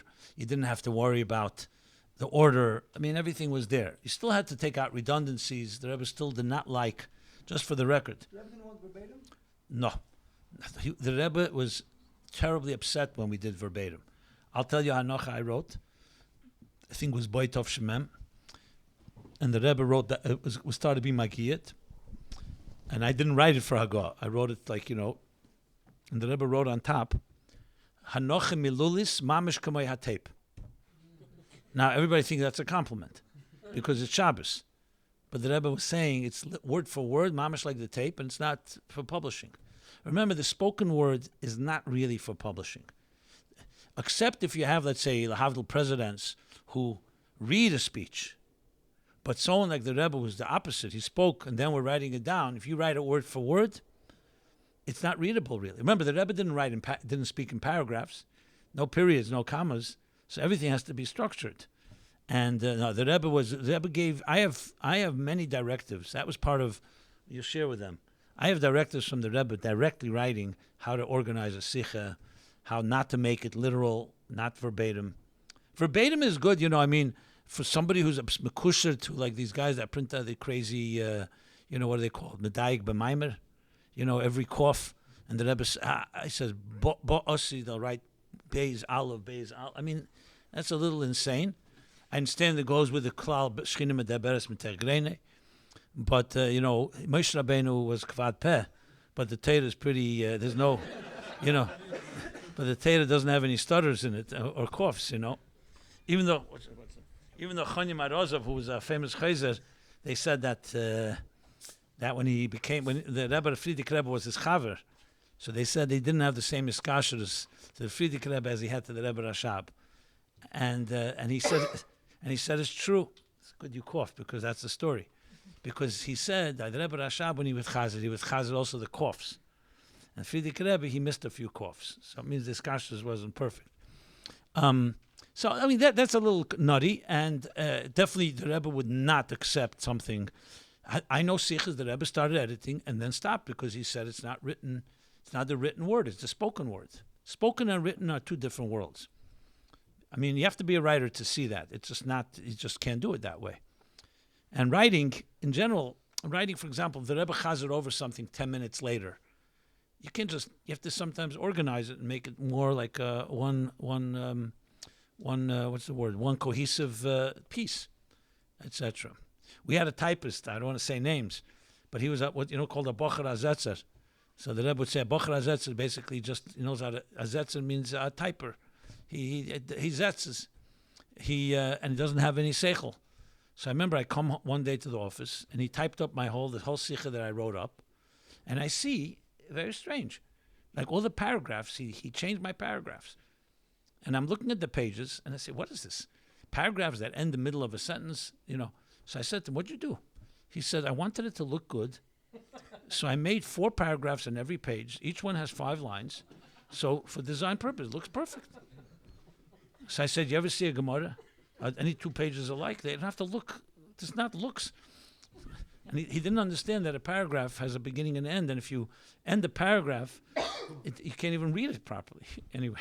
Your drafts, you would type or you would write by pen? Because earlier it sounded like you would type them. No, in most cases I typed, but I had to give him the typed pages because there was no word processor yet. So when he retyped it, he changed the paragraph. There were times that I would sit and write because sometimes a more complicated piece, I thought it easier. When did you get a processor? Did you ever? Yes, we did. Of course, we got the first computer in Lubavitch, by the way, if it's of claim to fame. In Tovshin Mem Daled, the first PC, which is from IBM, came out, I think, in 85, if I'm correct, or 84. But before that, there was, you may have heard of Commodore. These were names. We got what was called what was it called? It was the name of a company. It doesn't exist anymore. Computers then, I don't know if you know this, didn't have a keyboard and a screen. It was all one body. It was a green screen with a typewriter built in. I still have the original one that I used. And it still works, by the way. 5 meg of memory. And it boots up with a big. It's a machine, but it's like a museum piece. I have it. I have it in my office. Whenever I show it to people, I say this thing has more chassidus than all of us in it. So don't dismiss it. So we got it, and we got Berel Weiss gave us $20,000 for 2 computers. Each computer cost $5,000, 5 meg of memory. I mean, less than a calculator. And then we needed to also buy a printer. Then it was not yet digital. It was what's called inkjet, which meant it would spray ink 8 times. It would go back and forth on the same line 8 times, spray ink. And we had to design Hebrew fonts, which was another 5,000. So it was 20,000. We wrote to the Rebbe and explained it would save around a day because you didn't have to retype. That was the main chiddush. No, first there was a linotype. That was with lead. That's why it's called typeset. They would actually set type with lead. They would engrave letters in lead. There's big machines. They look like trains, Then they went to cold type. That was the beginning of digital, ultimately. Those were the years, the 70s, the late 70s and 80s. Everyone went to a printer then. There was no such thing as having a digital, a laser printer. Laser printers didn't exist. That didn't exist till the mid-'80s. I remember we grew with it. I always wanted to use technology because it would save around a day because we didn't have to retype.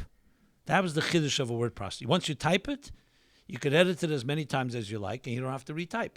I know it sounds weird, but we had to retype. And how do you put numbers in?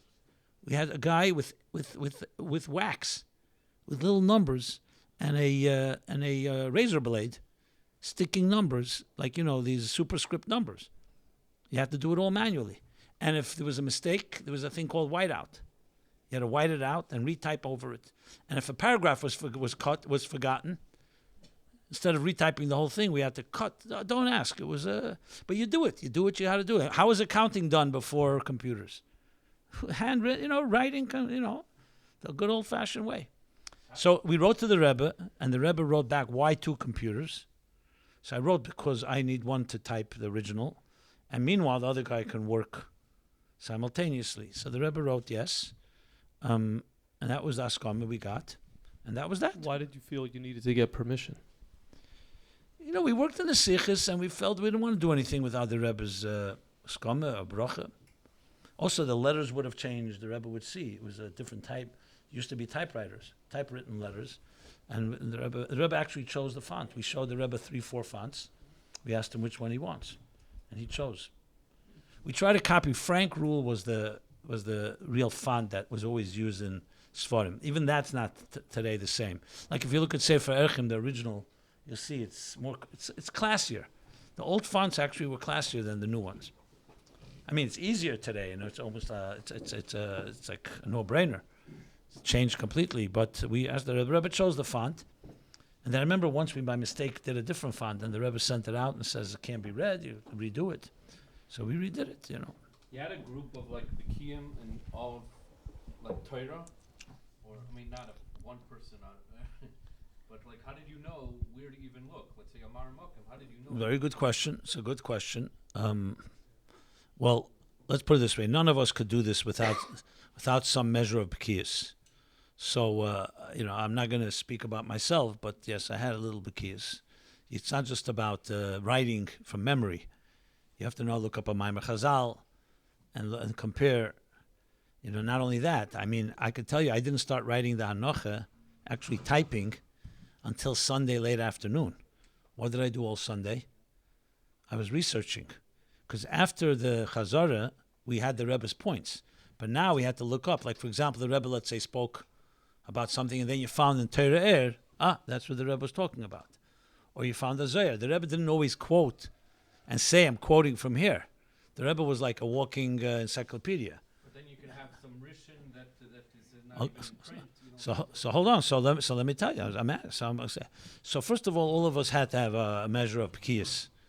When there was a topic that we had people we showed it to, like for example, when I would write the Hanocha, I would give it to 3-4 people to look over. One was a Baal Nigla, one was a Baal Chassidus. When we had a particular question, there were people who were very good in Rashi, people who were Rashi sichos. There were people like Melech Tzvibel, for example, or Big Baki, Bechlal, and Teda, and others. And we try to give it to a few people like that.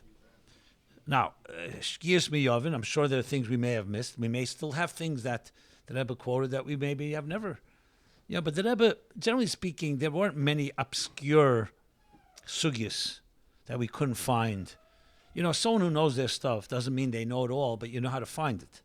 So one thing leads, like a detective. It's like you start looking at a Maimer Chazal, so then you look at the Magbilis. You look in the different Svarim that say, Tel the Saden, that tell you where all these psukim are brought. So it's not that difficult if you know what you're doing. Like today, I don't even really use Google or Eitzah Chochmeh. I go back to my own because it's faster for me to find it through Svarim, honestly, because I know I've done it so many years. Now, obviously, for someone who doesn't know anything, they just type in a phrase in Eitzah Chochmeh and things pop up. But it's also Amaratzis. You can also have 1,000 things pop up until you find what you're looking for. I'm not saying you can't find it. I sometimes use Google Hebrew for a phrase, but for things that are more sugyas, I'll use my own approach. Tzemach Tzedek, by the way, I don't know if you ever looked at Sefer Lekutim, which I worked on before I worked in sichos, is a tremendous resource of finding almost anything you need. Because the Tzemach Tzedek's B'kiyas is lahafli. So you bring a pasuk, he'll bring you everything. Maimorei Chazal, Rishenim, Achreinim, Chkira, Musar, you got it. Kuzri, Nevuchim. So there are, methods of finding one thing leads to another. And today it's a lot easier. I mean, obviously Encyclopedia Talmudis is a very valuable resource. Torah Shlema. These are, by the way, Svarim the Rebbe had in his room. You could see it. He used it all the time. So the Rebbe was a big user of encyclopedias. Torah Shlema. You have any Maimer Chazal, any pasuk, Encyclopedia Talmudis, and so on. But there's a way. Once you know your way, it's like navigating. You know how to navigate. I remember once the Rebbe wrote Miyut Rabim Shnayim. So, and he wrote a mark to find the Maramokim, the source. Look it up. You're not going to find a source so easily. The Gemara says, Miyat Rab Mishleisha. So what do? Actually, look it up even in Google. You're not going to find it. You'll find it in the Sikha, I think. So we were looking and looking and looking. There we finally, I wrote to the Rebbe, Chipashnu, Leimatzanu, Leisato. 10 minutes later, I remember Rebbe Groner calling, he was so excited. The Rebbe wrote out a whole bunch of Marim Kamis. And they were all obscure ones, like a Maraponim on the Yerushalmi somewhere, some Pirush on Tesefta. It wasn't original. It was commentaries on Chazal, which was that's a tremendous big. Now, it's very likely the Rebbe had it already written down and found it somewhere else, and he just found it as a Shima. I'm not saying it's purely from his memory, but at some point the Rebbe did the research and he sent it out. So there were things like that. I have around 20, 25 untied knots, so to speak, that the Rebbe wrote to us that I never found the Maramokum for. So if you ever want to do a little research, I can give them to you, and I still look for it time to time. You know, you look through things, you have it always in mind, like, will I find it? I remember quite a few things like that the Rebbe once wrote, that Korov Levadei Shezeo B'Rishumoisai. And when the Rishimas came out, I thought it would be there, and it was not there. So, which tells me there may be other Rishimas we don't have. So there are things that Rebbe wrote to us that we never really found. And there were some Hanochas we didn't even print because we couldn't write the Hanocha without... I mean, I can give you examples if you want, but again, I don't know how much I should elaborate. You probably have more questions, right? Give you an example of a Hanocha you didn't print. And now it's all printed because we print now. Even everything was printed. So Mishpatim Tov Shin Mem, was it Mishpatim or Yisrei? Mishpatim Tov Shin Mem. The Rebbe said the following: There's a Maimar Chazal, Eina Dema Shmiya L'Riyah. Okay, we know famous expressions. Rashi brings it in Yisrei, and the Rebbe said, "Kidur that I have them." If in Yisrei, that Yisrei said, "Vayishma Yisrei," even though Vayishma, but till he came and saw with his own eyes, because you say, "Amsuf Ati Yadaiti Ki Godel Havaya Mikol Alakim." Why Ata? Because now he saw it. Shmiya was not enough, so it's a raya. So the Rebbe says, why do we need a raya from Yisrei? There are other rayas by Matan Torah. There's a bunch of rayas, and the Rebbe's answer was unbelievable. He said because Yisrei was a chacham, was one of the biggest chachamim. So if it was tam a person who says, until I see it, okay, but here's a person who's a real chacham, so Shmiya should be enough because he understands things. And still by him, Riyah is stronger, so it's a real raya. In other words, it's from a fool, it's not a raya. So a fool sees something, right? That was the Rebbe's. Now, this is all predicated that there's a raya from Yisrei, or else the whole piece doesn't make sense.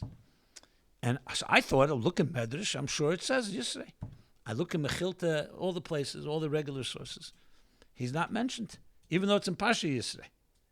But it's not Yisrei himself. And based on that, you can't ask a question that the raya from Yisrei, and then where's the raya from Yisrei? So we looked and looked and looked. I went through all of my morim in Tofresh, I think one of the Maimorim of the Rebbe Marash, I think maybe Vehechlim Lamed Aleph.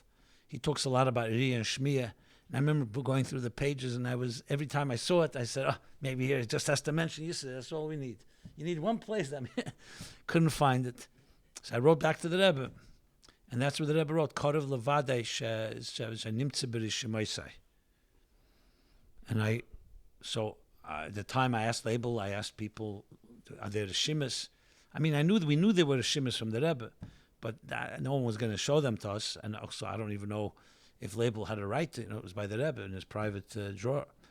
So that was it. Then when the Rishimas started getting printed, I thought maybe it's going to pop up. It didn't. So it's still hanging. In my mind, somewhere. That's an example. So that whole sicha is not in the Hanocha. No, it's in the Hanocha now. And it doesn't say Maramokim. It just says Raya from Yisrei. Then we didn't want to print it because people would ask. So now you'll see Mishpatim, the sicha is printed. But we didn't print it officially that week because we were still looking for it. So it's there. I mean, again, I'm sure it's somewhere in a sefer. How did you keep yourself healthy? All month of Shabbos. Who says I'm healthy? I mean, enough at least for by the end of the week. You actually came up with enough. So let's say all month of Shabbos you were up, breaking your head to come. Then the next day, the next day, the next day. Now you're already getting into very sensitive matters. I lived on basically on the fumes, as they say, on adrenaline. That was a big force in my life. It kept me healthy. I always felt that I'm doing the Rebbe's work, and if I stick to it, I'll be fine. Yes, I learned then to almost not sleep. I sleep even till today. Sleep only very few hours, and sleep and memory don't go well together. Just for the record. And I learned a lot of, adrenaline is the right word. You build up stamina. I mean, maybe God also blessed me with some stamina, but definitely the work. The pressure I can never even describe. I'll be very honest. At times I really thought, I don't know how I can continue on. Sometimes it was so difficult. I remember times I used to walk in the office, almost want to bang my head in the wall, because either the sichos was too difficult, we forgot pieces. It was extremely, extremely difficult. It's hard to even imagine. But the Rebbe always says, "Eina mevakasha lefikecha." I guess because we had the responsibility, we were given the keches. I can't really explain it completely. I think what it teaches you that when you really, really put your mind to something, you can achieve things that can seem impossible. I even think the remembering that we remembered. I have a good memory. I definitely have a gift. But to that extent, it was the pressure. It was also the sense of urgency. Like for me, I really believe this in my deepest heart, that the Rebbe, Moshe Rabbeinu, is coming down from Har Sinai with the Farbrengen, and either you remember what he said and write it down, or it's forever lost. I used to feel that way every week. I felt that pressure, that if you don't do it, it will be forever lost and we'll never know what the Rebbe said. To me, that was like the worst possible thing. That's like, the Rebbe spoke and you don't remember what he... we have Farbrengens, by the way. My modern, we don't even know... We know more the names of my Maimonim of the Alter Rebbe than we know from Tov Shechav Gimel Chav Daled. There are Maimonim we don't even know the Dibra Maskal. It's like tragic. So I felt that definitely, when you have a sense of urgency like that, it's not optional. It's not like, I'll try. If it doesn't work out, I'll do something else. That definitely fed. I mean, I'll share a story about it. You talk about adrenaline, and it's not I meant it seriously. When I was a teenager, I had allergies. Some are the ragweed, called hay fever. And if you have that miserable, it went away when I got older, thank God. It was not life-threatening, but it was the beautiful summer day, mid-August and September, forget about it. Your nose doesn't stop running, your eyes don't stop itching, your throat is tickling, right? Sneezing. It's a pain in the butt. The nicer the day, the worse is you're going to be your life that day. Okay. I remember one summer, I had I had an asthma attack. I couldn't breathe. So that they rushed me to a hospital. They brought, it was an infirmary in the camp in Detroit. And they put something in my thing which opened up the channels. So I was able to breathe, fine. After the summer, I went right to a Dr. Redner, the famous allergist in Brooklyn. And, they do the tests. Those scratch tests. So he did ragweed, dust, some other things. And the pollen of those two blew up.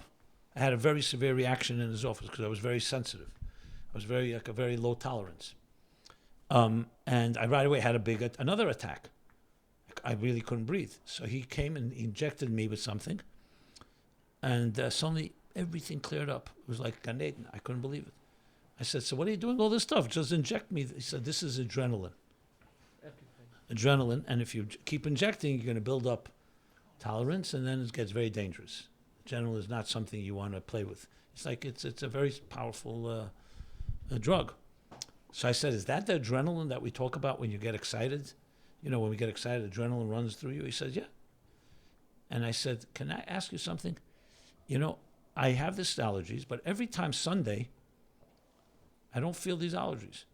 And I'm very busy. That's my biggest, most pressure day because I'm writing the Farbrengens, and I don't feel it. So I always thought I was so busy I didn't even notice my nose is running. But I really don't feel any allergies." So he said to me, "Absolutely.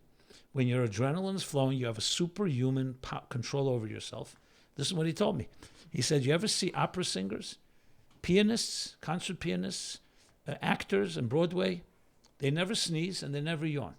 How could they 4 hours go without a sneeze? Sneeze is a natural thing. You can't control a sneeze. He says, because when your adrenaline is flowing, you have more than normal control over your body.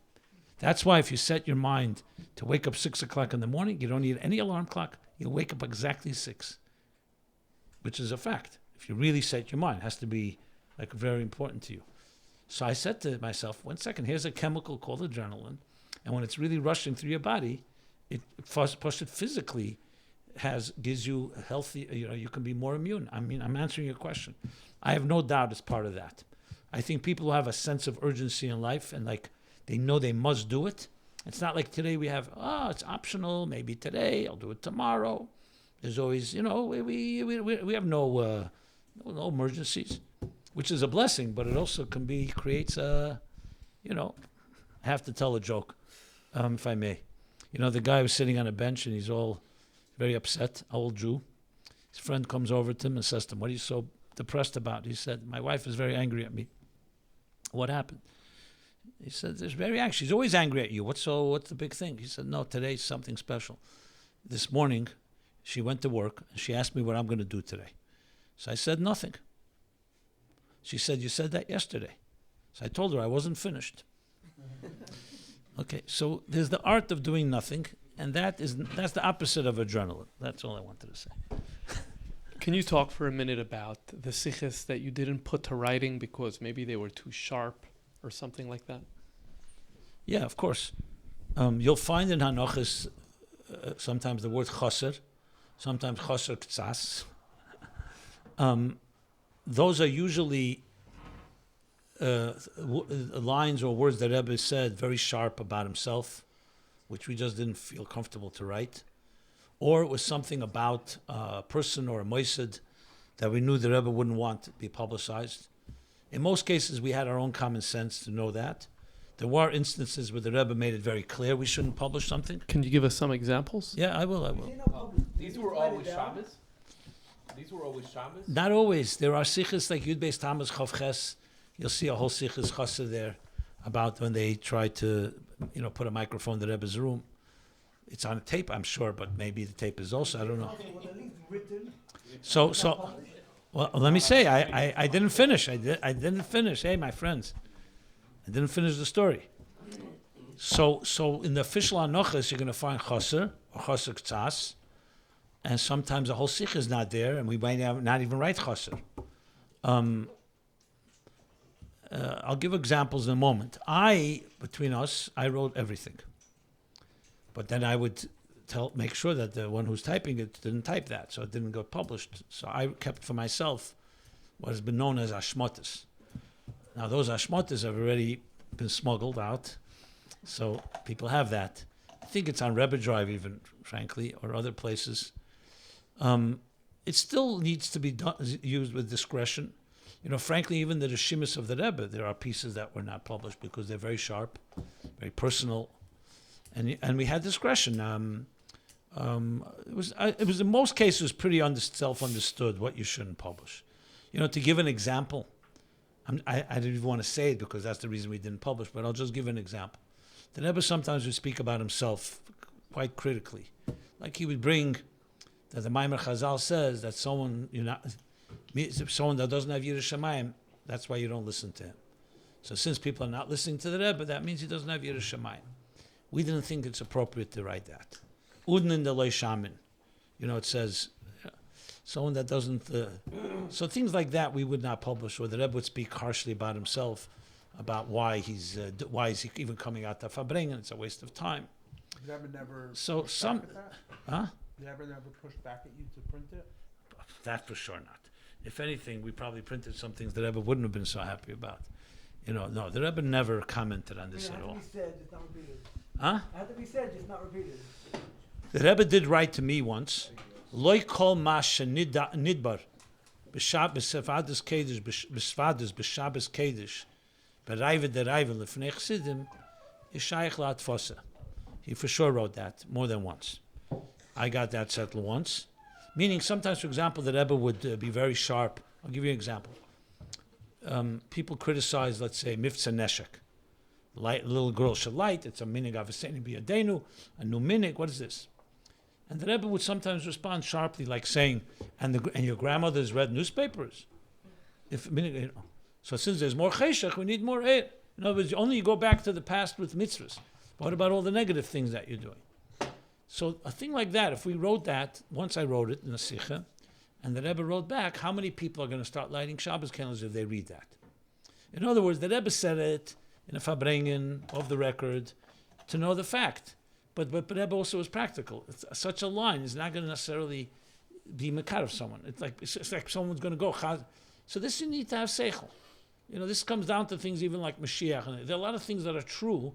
Doesn't mean you have to go say it everywhere because it's not necessarily who just told me the story. It's not a pella. Someone was saying the Rebbe sent him on a shlichus to go to, I think, Rabbi Soloveitchik or someone, one of the, not Chabad Rabbanim, and he said to the Rebbe, should I say it in the Rebbe's name or not? So the Rebbe answered, whatever the Te'elis is. If it helps, say my name. If it doesn't help, don't say my name. There's a fusta klal, shmi b'shmi, shalei b'shmi. It's idiots that don't understand this. So this is because you have to be practical. What is going to work? I mean, I know from a communicator myself, if I get up and say to audiences who don't know what a parsha is, it says and we speaks parsha, what did I do wrong? But they don't know what a parsha is, and I lose them as soon as I say that. Now, I'm not even talking about controversial. Communication is know who you're speaking to. It's like what the Mendel Futtefa said, Be'ite bizmane, Be'ite b'mkeme. Like, so someone asked him, he had a bracha from the Friedrich Rebbe that whatever he says should be Be'ite b'mkeme. So they asked him, what does that mean? He says, it means like this. If you tell someone good morning in the morning, that's Be'ite. If you tell them good morning in the evening, that's not Be'ite. What's b'mkeme? If you tell someone good morning when you meet him in the morning, that's good. If he's in the bathroom and you say good morning, that's not b'mkeme. You don't say good morning to someone behind the... So it's a matter of common sense, of understanding that communication is not what you say, it's how you say it, to who's your audience. You don't speak to a 5-year-old like you speak to a 20-year-old. So this was a klal throughout. So that we had to use our discretion. Another example was in the year Nun Aleph, Boy Nun Aleph. So that was the war, the Iraq war, the Persian Gulf War. And the Rebbe then spoke in the Sikha that Saddam was saying, Yesh Emrim, that he was killed. And the Rebbe spoke about the Botzra and the killing of the enemy, etc., in Pasha Boy, like Pare, etc. Then was discovered he wasn't killed. So he asked the Rebbe, or I think we didn't even ask the Rebbe. Maybe the Rebbe gave Hira. I got a call, I think, from Rabbi Groner. It could be we asked or we didn't ask. I don't remember. We didn't ask in writing. We definitely didn't ask in writing. But it was very clear that Rebbe said not to print the Sikha. Why? Because it didn't happen yet. Even though it did happen later. And the Rebbe did say, Oid Chazein L'Mayit. That, time will tell. So that was an example that there was a clear error not to print it. There were times that what we would call a plitas hapeh, which is also contrary. The Rebbe sometimes said something like the Chof Ches Nissen Sikha. The Rebbe kept saying Chof Ches La'omer, I think. So there they corrected it. Now, for those that are wondering how could the Rebbe Shechina Medaberes Meter Greine, I'm sure you can start finding something in the Rebbe's in the connection. But Peil Mamish, you're not going to print on a day that's not Chof Ches La'omer, that's Chof Ches La'omer. Or like the Rebbe told us many times, that if the Rebbe, for example, would say Breishis Bara Havayas or Shemayim V'Sa'aretz, we wouldn't print it that way. The Rebbe would be furious if we did that. Now, the Rebbe may want to be medayik that there's the Gili Havaya, but that's a Havana thing. You're not going to print a posuk that doesn't say the posuk. This was basic rules of the game. So if the Rebbe said a Maimer Chazal in a Loshen, not exactly, he would want us to write it like the Maimer Chazal, and if we didn't, we got a real chelik. What are you writing, Nu Maimer Chazal? Now, sometimes we would ask the Rebbe that he said the Maimer Chazal different, and the Rebbe would explain why he said it differently. So that's different. Then we'd bring the Maimer Chazal and then explain a diuk in that Maimer Chazal. But it had to have explanation. You couldn't just... These were regular klolim. That's why, look in the Sikha. What's the first thing you see? Mara Mekamis. Everything has a Mara Mokim. The Rebbe was furious when we missed Breishis Aleph. Now, who doesn't know the source for Breishis Bar Elokim? We didn't write Breishis Mem Aleph. The Rebbe yelled, as a fell Breishis Aleph. The Breishis from Alts is Aleph, as a Breishis Bar Elokim. So, besides the Mara Mokim, it has a message but the Rebbe was very, very adamant if a Mar Mokum was missing, or or it was written the wrong way. That was clear. I mean, that I knew from. I didn't need experience to that. That was pretty obvious. You have to write it the way it is. Either Rebbe spoke, he spoke. Sometimes you like anytime you speak something, you speak the Inyan. You don't always say v'zel l'sheinei. Sometimes you say zel l'sheinei. So this was a big diuk. Other examples, that's the Choserim, and there are some Choser that I would say should not be published ever. I wrote everything because I felt I should write everything. I don't know why I did. But there are things that Rebbe said should be burned. There are things from Tafshin Chaf what Maimer was it in Chaf about the Anshe Chayil, the Hoven Inyan, the Kichas Anshe Chayil, the Rebbe then chazed the Maimer of the Mittler Rebbe and then said that should be burned. They should erase the Maimer. So I remember they had a whole shak of I heard what to do. So someone said, burn them all except one or something. I don't remember what they did. They found some kunz. But there it was because I think there was a lashon there that was without a mokir. I'm not sure. I'm not sure. I never got to the bottom of it. I'm sure there's a oris about it. There are sichos that the Rebbe made it very clear that should be completely eliminated. So I think there are sichos that maybe have no record. I wrote everything. I wrote Pinchas Mem Hey, but that was clear not to be printed. Pinchas Mem was about the Svarim. You know, the famous at the end of the Fabrengen around 7 o'clock. Not officially. It's not in Hanoch. It's a Shmota. People have it. But that is very, very sharp sikha. It was very clear it's not for printing. That was obvious. It took me actually more time to write that than the whole... The Fabrengen then went till 8:10 in the evening. Started 1:30. Pinchas Mem Hey. Yeah. The Rebbe, 7 o'clock approximately, the Rebbe then, everything changed. This is after Tesvav Tammuz? This is the Shabbos. Yeah, this is Tesvav Tammuz is Memhe. This is Pinchas Memhe. Oh, it's that kufa. A few weeks later, right? Yeah. Pinchas Memhe. Bolog the Rebbe also spoke, but Pinchas was a good hour and 10 minutes. You probably know. I mean, I wrote up. It was very hard to write that sikha because the sikha is it's very emotional, and a lot of unbelievable things that Rebbe said there that are mind blowing. Was it structured? Not really. I mean, overall, yes, but not. It took very long for me to write. Very hard. It took me 2 weeks to write it. I mean, I wrote the whole Fabring, and then I wrote that later. It took me a long time. I also had to describe the Rebbe moved his whole demeanor changed. The Rebbe was facing not to Mizrach but to Ma'ariv. He spoke with his hands on top of the table. He turned. It was very, and the Rebbe was. I remember banging his head. The whole shul could hear. That's how loud he was banging his head. I remember the Rebbe was banging his head like that, and banged on the table. It was very, very hard to watch. Extremely, extremely emotional. There are things that Rebbe said there, but that's printed. I wrote it all. It was really the reason not to publish it was, first of all, it wasn't the Te'elis Harabim, it was Sikh you're going to learn. You know, it was completely personal, and very much about the whole Agmas Nefesh, and also it could be used in court as the Rebbe instigating. So I remember that the Tzaddik Keneged got a hold of the Hanoch, and it was not good. I remember I was called, and and it was already too late.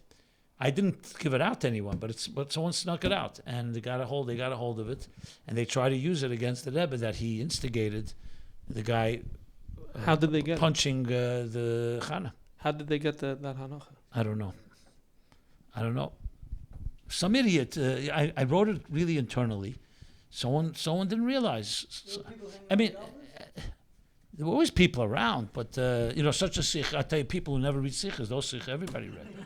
It's the only sikh they read. It's like the guy that he doesn't eat in a sukkah, all sukkahs, but as soon as it starts raining, he goes into the sukkah. He's a Chabadnik. How could he not eat?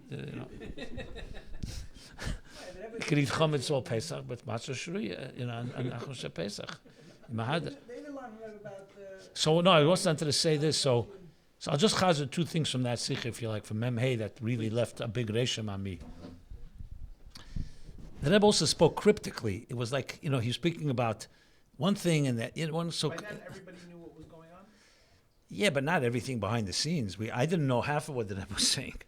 I understood from the lines. The Rebbe was referring to things that happened in Chicago in the Yuds. So we didn't know everything was going on. The Rebbe was hinting to things, and he was explicitly Going on in Chicago. in the shins. I mean, in the shins. I don't know. Barry, Min. I'm not sure exactly. I never pocket in these things. It wasn't my business. There's certain families in Chabad that have mumchim in this whole. You can check it out. I don't know about that. No, I think they're more real sadis, real achzorim. But I wrote it as anoch. My business. I never believed that going krichin and beis harav is our business. The Rebbe said he said, and that's it. It's not my business. I don't know what's going on in that mishpacha. So the Rebbe said then, I remember, there's so many lines, but the thing that struck me was, he said, when red mit them far Shabbos, I don't know who the Rebbe was referring to. Some said Chaim Lieberman, some said someone else, I don't know. The Rebbe said, red mit mir, und sagt mir, als ich soll nicht zu spähen, reden wegen dem. That the Rebbe shouldn't have the chutzpah to speak about this in this subject. I don't know. And the Rebbe then, I remember, the Rebbe took his hand and said like this, he did like this. Hebt nicht an zu verstehen, wer ich bin. He doesn't begin to understand who I am. He thinks he's going to tell me what I should speak, what I shouldn't speak. If I think I should speak about it, I'm going to speak about it. And if I think I shouldn't, I won't. And then the Rebbe said, wann weiß ich was zu reden? And how do I know what to speak about? This is the Rebbe's words. He said, ich gucke in Shulchan Aruch, und ledaiti verstehe ich, was steht in Shulchan Aruch. That's what the Rebbe said. You're not going to hear such words every day. Und ich forze moil. That's what the Rebbe said. That's how he knows what to speak about. Ich gucke in Shulchan Aruch, und ledaiti verstehe ich, was steht in Shulchan Aruch, und ich forze moil. I remember that the Rebbe should say that. We know it maybe, but he should actually say it. That was one thing. The second thing there's a lot that was the Rebbe said, but that was very revealing. The other thing the Rebbe said was, he said, "Umizok mir hat me feind." Again, I don't know who, what, that he hates me, and the Rebbe said, "Aber etwas stimmt da nicht. That doesn't fit." Was steht Apostel kemayim aponim leponim, kein leva adam laadam. Und ich hab nicht kein Feind sein. So if mir Feind, I should be leva adam laadam. So you have to. It's what do you mean printed? It's a shmota. There's a shmota of it. You could find it. What do you mean printed? It's not printed officially. It's around. It's what's called a bootleg copy. It exists. Yeah, what I'm saying is not the. Yeah. Anyway, so the Rebbe said, this is the interesting thing the Rebbe said. So the Rebbe said, is other sinish emes, as a hot mir feind. In other words, they're just saying things. Other, and the Rebbe says, aber ich will nicht sagen, the zweite other. So, I understood, the Avusta Klal, it says, ein other mei is ponu b'fnei bal chevei. And we say, 1 second, we see people do. So they say, because he's not an Adam. So it says, kamayim upon leiva Adam la Adam. So the Rebbe didn't want to say the second half. And maybe we're not talking about an Adam. That was my yesh leimer. I don't know. Maybe wrong. I'm not going to say it with achrayis. I don't know. The Rebbe didn't. There were things. This was like, I remember that sichos. I felt an achrayis to write it simply because I was a witness. And I said, I don't know, let me write it. Keep it. Mem hey. Keep it undercover. It got out. It's not. Look, if someone sees it in the public today, it's not like going to be some controversy. It's not like there's nothing there that is embarrassing. It's just very personal. And I knew the Rebbe's klolim. The Rebbe didn't want sichos going out. Like the Rebbe would say, "What's the talis? Why they they're reading it for sensational purposes." Let's be honest. That's the truth. You're learning. If you see Chassidus that's looking to sich and they're taking Hiros and Avedis Hashem, no. But that's not necessarily always the case. Frankly, we all know sensationalism is attractive. Can you talk about sichos Torah Mem Zayin? Yeah, sure. That famous sikha, the Rebbe crying. Yeah, that was a big one. Are we on target? Sichos Torah Mem Zayin. Okay. Well, there's a lot of. I just want to tell you for the record. And I was an adult witness to all of this. Sometimes I hear how some of these things are chazed. They become people added dramatic flourishes that are lav dafka exactly eisgehalten. And I try to be very, very precise because it's credibility. For me, if something is said that's not so it is, then it quite puts in question everything you say. So I always tell people who are exaggerating or for dramatic effect that maybe you may get a lot of hits and attention right now and get people, oh, wow. But at the end of the day, long term, it's not accurate. So this Simchas Torah Mem Zayin, I've heard of people, Chozer versions of it. And I'll tell you exactly what I saw and heard. And I had the sichos to write the Hanocha. You could check it out. The Hanocha is, I think, quite well done. I try to capture it's not just the Rebbe's words. Remember, the sichos is also printed now, look at the sichos. But there, I don't want to use the word drier. It's definitely more academic. It doesn't have the whole emotions. So basically, as you know, Simchas Torah was always a very, very, I mentioned before, it was the Rebbe's personal fabring. The only fabring in the Rebbe was Mechadish. None of the Rabbeim fabring before HaKofis. They have, you have this, the Rebbe Rashab spoke a few times, but the fabring before Leil HaKofis we saw it as like the Rebbe's Ushpiz, Simchas Torah. Anyway, it was always Biurim and Ataresa, always talk about Atzmus, all the deepest sichos and Atzmus and Bechira, there's a lot of them in those fabringings. The Rebbe would go through the psukim. But what was unique, Mem Zayin, the Rebbe said that since he speaks on a Rashi every Shabbos, there's only one Rashi he never has a chance to speak about, which is Pasha Bracha, because it's never Shabbos. Simchas Torah is always when you read it. Even when Simchas Torah is Friday, you read it on Friday. Bereshis is read on Shabbos. So the Rebbe said, since it's Simchas Torah, we're going to talk on the Rashi. And he chose the last Rashi, Yesher Keichecha Sheshevarto, on the Ene Kol Yisrael. And I'm not going to go through the whole Sikha, but Bekitza, the Rebbe asked a whole bunch of questions. Why would Rashi be Messiahim, the whole Torah, with a negative Shvirus Haluchas? And what's Yesher Keach? Remember the Rebbe said, Mefast. So Ene from the Tzemes. Chamisha Dvorim, the worst things that happen to the Jewish people is Shvirus Haluchas. And Shekecha, Sheshevarta. And that's what we have to remember, Moshe, that he broke the Luchas, Le'ene Kol Yisrael. I mean, there are a bunch of questions like that. And, you could see that I was very, very verkocht in it. He asked the questions, and then the Rebbe started answering. And this was Simchas Torah. Remember, Simchas Torah is also a very, very upbeat. It's a Simchas Torah of the Welt. And the Rebbe, right from the beginning, you could see he was very emotional. And he started speaking and saying, "What is a Rebbe?" I remember he said, "Moshe Rabbeinu." That Rashi is bothered. Le'inei Kol Yisrael means something has to be the highest thing. Le'eses chol ha'eses chol ha'mefsim al Yitzias Mitzrayim Kriyas Yamsuf Matan Torah. Okay, Moshe is Moshe, so it's great things that he did, but is that the greatest? And Moshe Rashi is looking, what would be the ultimate greatness of a Nasi? That's what he's bothered by. So the greatest thing he did of all was not the Giluyim that he did, that he broke the Luchas. And why did he break the Luchas? Like Rashi says in Parsha Kisisa, it was like the Ksuba. It was the Kriyas HaKsuba. He tore up the Ksuba. This way he can come back to Hashem and say, yeah, they heard La Yilacha L'kim Acherim. They built a Chet Egel, but they never signed, basically. They never received the Shtar. They never received the Luchas. So by breaking the Luchas, he essentially was preparing his defense for the Eden.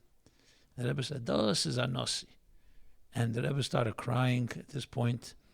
I mean, in the Hanoch, I wrote every place where I felt the Rebbe, I remember the Rebbe was crying and how he cried.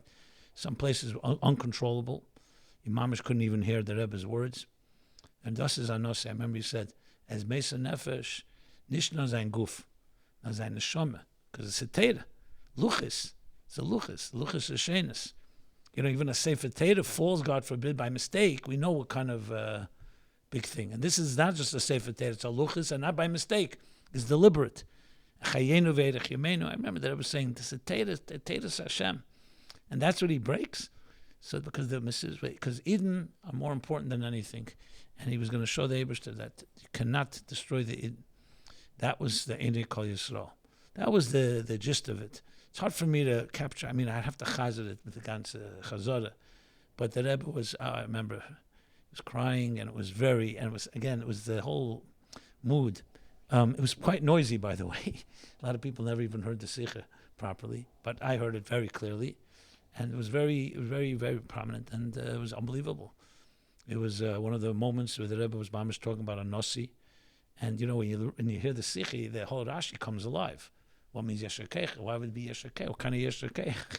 Sheshivarta. Because Yeshakech, that you basically, the power of Yom Kippur, that the Eden survive everything, are greater than everything, that Yisrael Kodmu L'Teira, that idea, and that a Nossi understands that. The Eibishter himself would have said, destroy the Eden. They were sinned and that's it. But the Nossi is Meisa Nefesh. Remember, Mecheni no Mesifracha. Mecheni no Mesifracha, the Rebbe said. Mesifracha, Sefer HaChaim. Who gives up a Sefer HaChaim? It's like his Elam Haza, his Elam Haba. Again, I remember all the Lashenis now. It brings back, I have to think about it more. But when I wrote that Nocha, I worked very hard on that because I knew this is like historical. I wanted people who weren't there to try as best as possible to capture the moment. I'm on a gay bedover, but a lot of people who read it told me that it was those that were there. They felt it captured to some extent, because it was more than just, again, it's not just a Rashi Sicha, Takasha and a Teretz. There's that whole. I once asked Rabbi, by the way. I said, why in all the Likutei Sichos you don't see any of the Rebbe's emotions? You don't know. You would never know what a Fabring was like from a Sicha. From Chelik Aleph through Chelik Lam, through Chelik, what is it? What is it now? Mem? Lamates. You don't see it at all. So I understand it's only an excerpt and it's only but like, I said to him a few times, if I was around in Tov Chai, the Sikha of Shmini Tov Chai about Shlichus, there's unbelievable Sichos that I would have for sure submitted for Hagah. I was actually. I was very. I sat with him like this for years, so we had a very good relationship. We had some. People. I was very close with him, and even when we had disagreement, it was not a personal thing. He respected me. He didn't respect many people. He did respect me, but he respected me because I disagreed with him at times. I wasn't a pushover, and sometimes he didn't like that either. Fine, so be it. It's fine. I once told him, I said, some Talmidim of yours have matured. You should be proud. We've become adults. Gediyim naset yashim. You should be, Salheva Selam Elah. That's the ultimate of a Talmud, no? You should become. Anyway, till this day, I asked him b'kavona, because, Rabbi, as I said, tremendous derech. I learned a lot from him. I didn't learn emotional intelligence from him, let's put it that way. But intellectual intelligence, yes. Because he did it, because he wrote those sichos. And I wanted, and it's not he doesn't have a hergish. Anyone knows Rabbi Fabring beautifully, tremendous hergish, negina, chusha negina. He wasn't just as masculine. But for some reason, when it came to writing, everything was translated to much more academic language. But personally, you ever sit with Rabbi Fabring, it was extremely a Baal hergish. He was a big Baal hergish. But I think it was more, the regish was more him. It was not what he taught. It wasn't his persona as a teacher, as a mashpia. So be it. Everybody has their thing. But it did always bother me. So then I realized, the Likutei Sichos reflects one facet of the Rebbe. In a Chanami, you go only Likutei Sichos, you'll never know what a Fabrenga looked like. No way. The Sichos don't even end with always a bracha about a guliv. They could just end and that's it. I'm not saying, listen, the Rebbe's Magiyat, and it's the Rebbe's Teira, but it's like a piece of, like a hadron. Okay, so we're talking about a Ram. I understand that.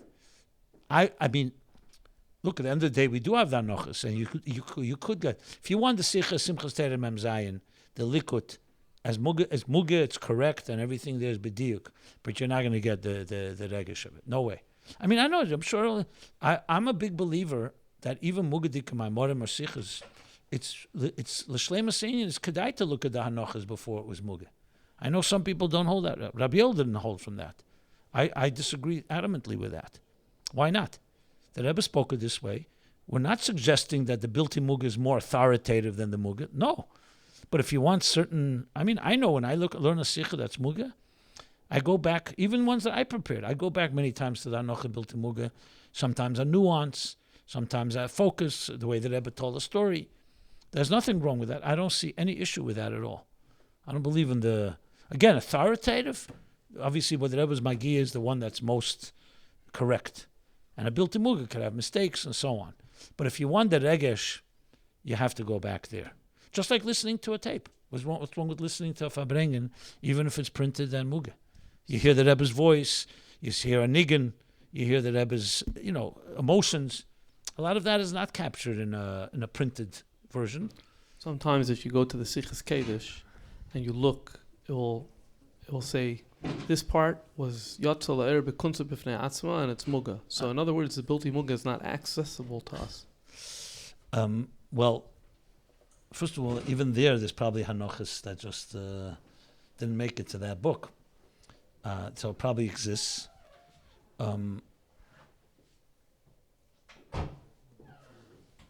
If it was up to me, if I had the Anocha, I would publish the Anocha and write.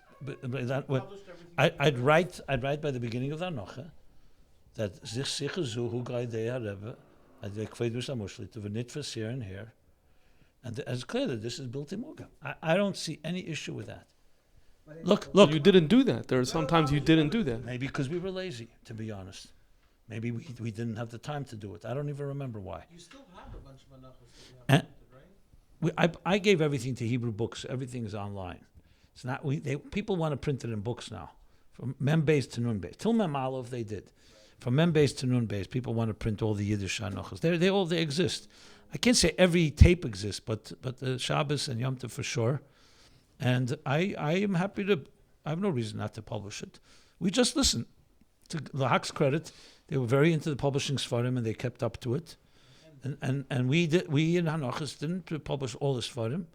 We did all the Hanochas we did, and but it should be done. I told the guy Hebrew books has by print by demand. You could get, if you want, everything from them. This one, this you're talking about is on Hebrew books. Okay, but yeah, I gave them all that. As they scanned everything there. It's interesting. It was also a parsha with the scanning. Just for the record, this one scanned, they put Zatzal everywhere. This one scanned, they put Melech HaMashiach everywhere. And I let them all notice. I said, do me a favor. These are sichos from Mem Zayin and from Mem Vov and Mem Hey. Why can't you just publish the way they were? Let's say Sivile Sigra. You're just reprinting of Mem Hey Sicha. You don't have to add titles. Then there were no titles then. We don't need titles now. People go there, they have their agendas. I said, you can't rip your computer. Okay, but fine. Listen, I'm not. What people do personally, you take a published document that was published a certain way. Why are you changing it? You're just reprinting Hanocha from Memhei. So leave it as it is. There's nothing wrong. No one has a taina to that. It says Kved Gushta Murslit. So what? The thing with Hergish that you're talking about, is it because it's in Yiddish? Meaning, it's with Teres Menachem. Do you see more Hergish than Lukudas? Teres Menachem Lahak. Well, look, generally speaking, Yiddish Sikh will probably be closer to the Hergish and the feel. I mean, that's what most people say. I'm not getting now whether it's as easy to read. Hebrew is usually easier to read than Yiddish, just simply signet. But if you're talking about that lachluchia, so to speak, I mean, you look at yourself, you decide. Now, if someone doesn't know Yiddish, they don't know Yiddish. But it's just like when you hear the Rebbe speak at a tape. It's something incomparable to that. There's just there's a certain chayes there. But again, I think that everything has value. I'm not suggesting it's not a competition by me. I see no problem. Right now, everyone's koching the Baslegani. See how many anochas now they have of the Maimed Baslegani? Chav Gimel MM Gimel. So there's the Rabbiel's original hanocha. Then there's Rabbiel with additions from Nachman Shapiro and Lebelota. Then there's the Lahak version. You start comparing. Then there's the tape. And then there's different. So I'll tell you the truth. I'm teaching it. I'm actually in the middle of teaching it myself. And I look at all of it. The best is obviously listening to the Fabring, the Maimer, as the Rebbe says it. Then I look at all the. Well, I'm going to do. I started with Hagdom. I'm going to do tomorrow. I'm teaching at the Koil. I'm going to do first Perek Yud Gimel, then I'll do Chav Gimel, and then Mem Gimel. The right order. I see them as a flow. That if you read them in that order, you actually get the best out of it. But you can't really understand Chav Gimel if you don't understand the Perek Yud Gimel. People think you can just jump.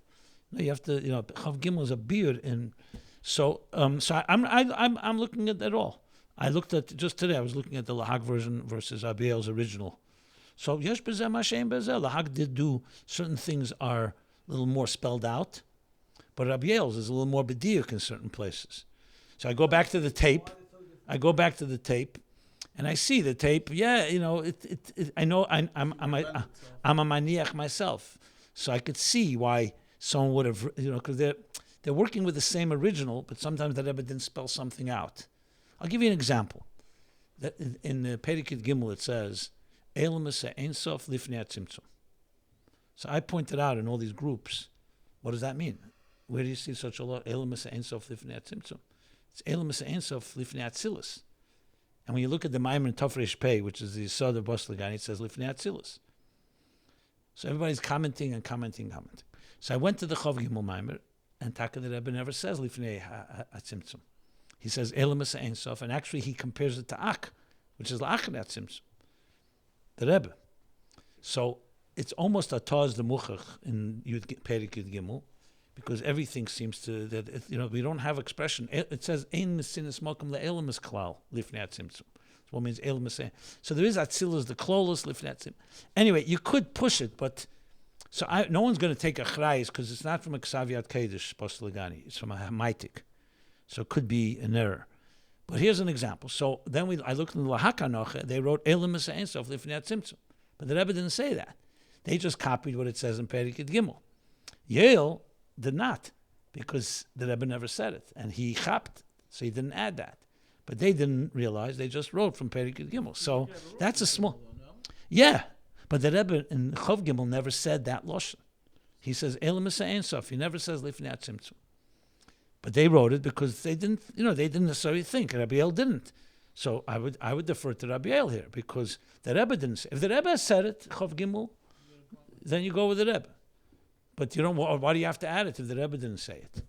I mean, I'm not criticizing. They probably didn't chap. Listen, it's human beings after all. On the other hand, there are pieces that they wrote out that make things a little more understandable. It's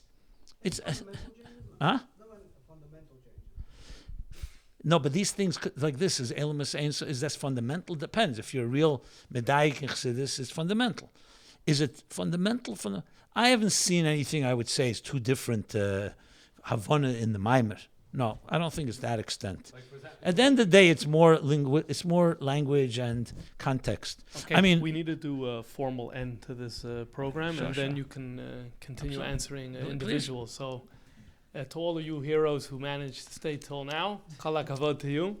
And it just goes to show how much we care, Rabbi Jacobson, about this subject matter, and we appreciate the fact that you came. And absolutely, we have a recording, so we know what you said today, and we're going to start preparing for round two. We're going to do our homework, and we're going to start preparing. For As you round see, two. I love talking about this. I think it's a necessity in our generation. People should see what really happened. Basically, everything of the Rebbe is the Rebbe's Torah, and to know how that Torah came into print.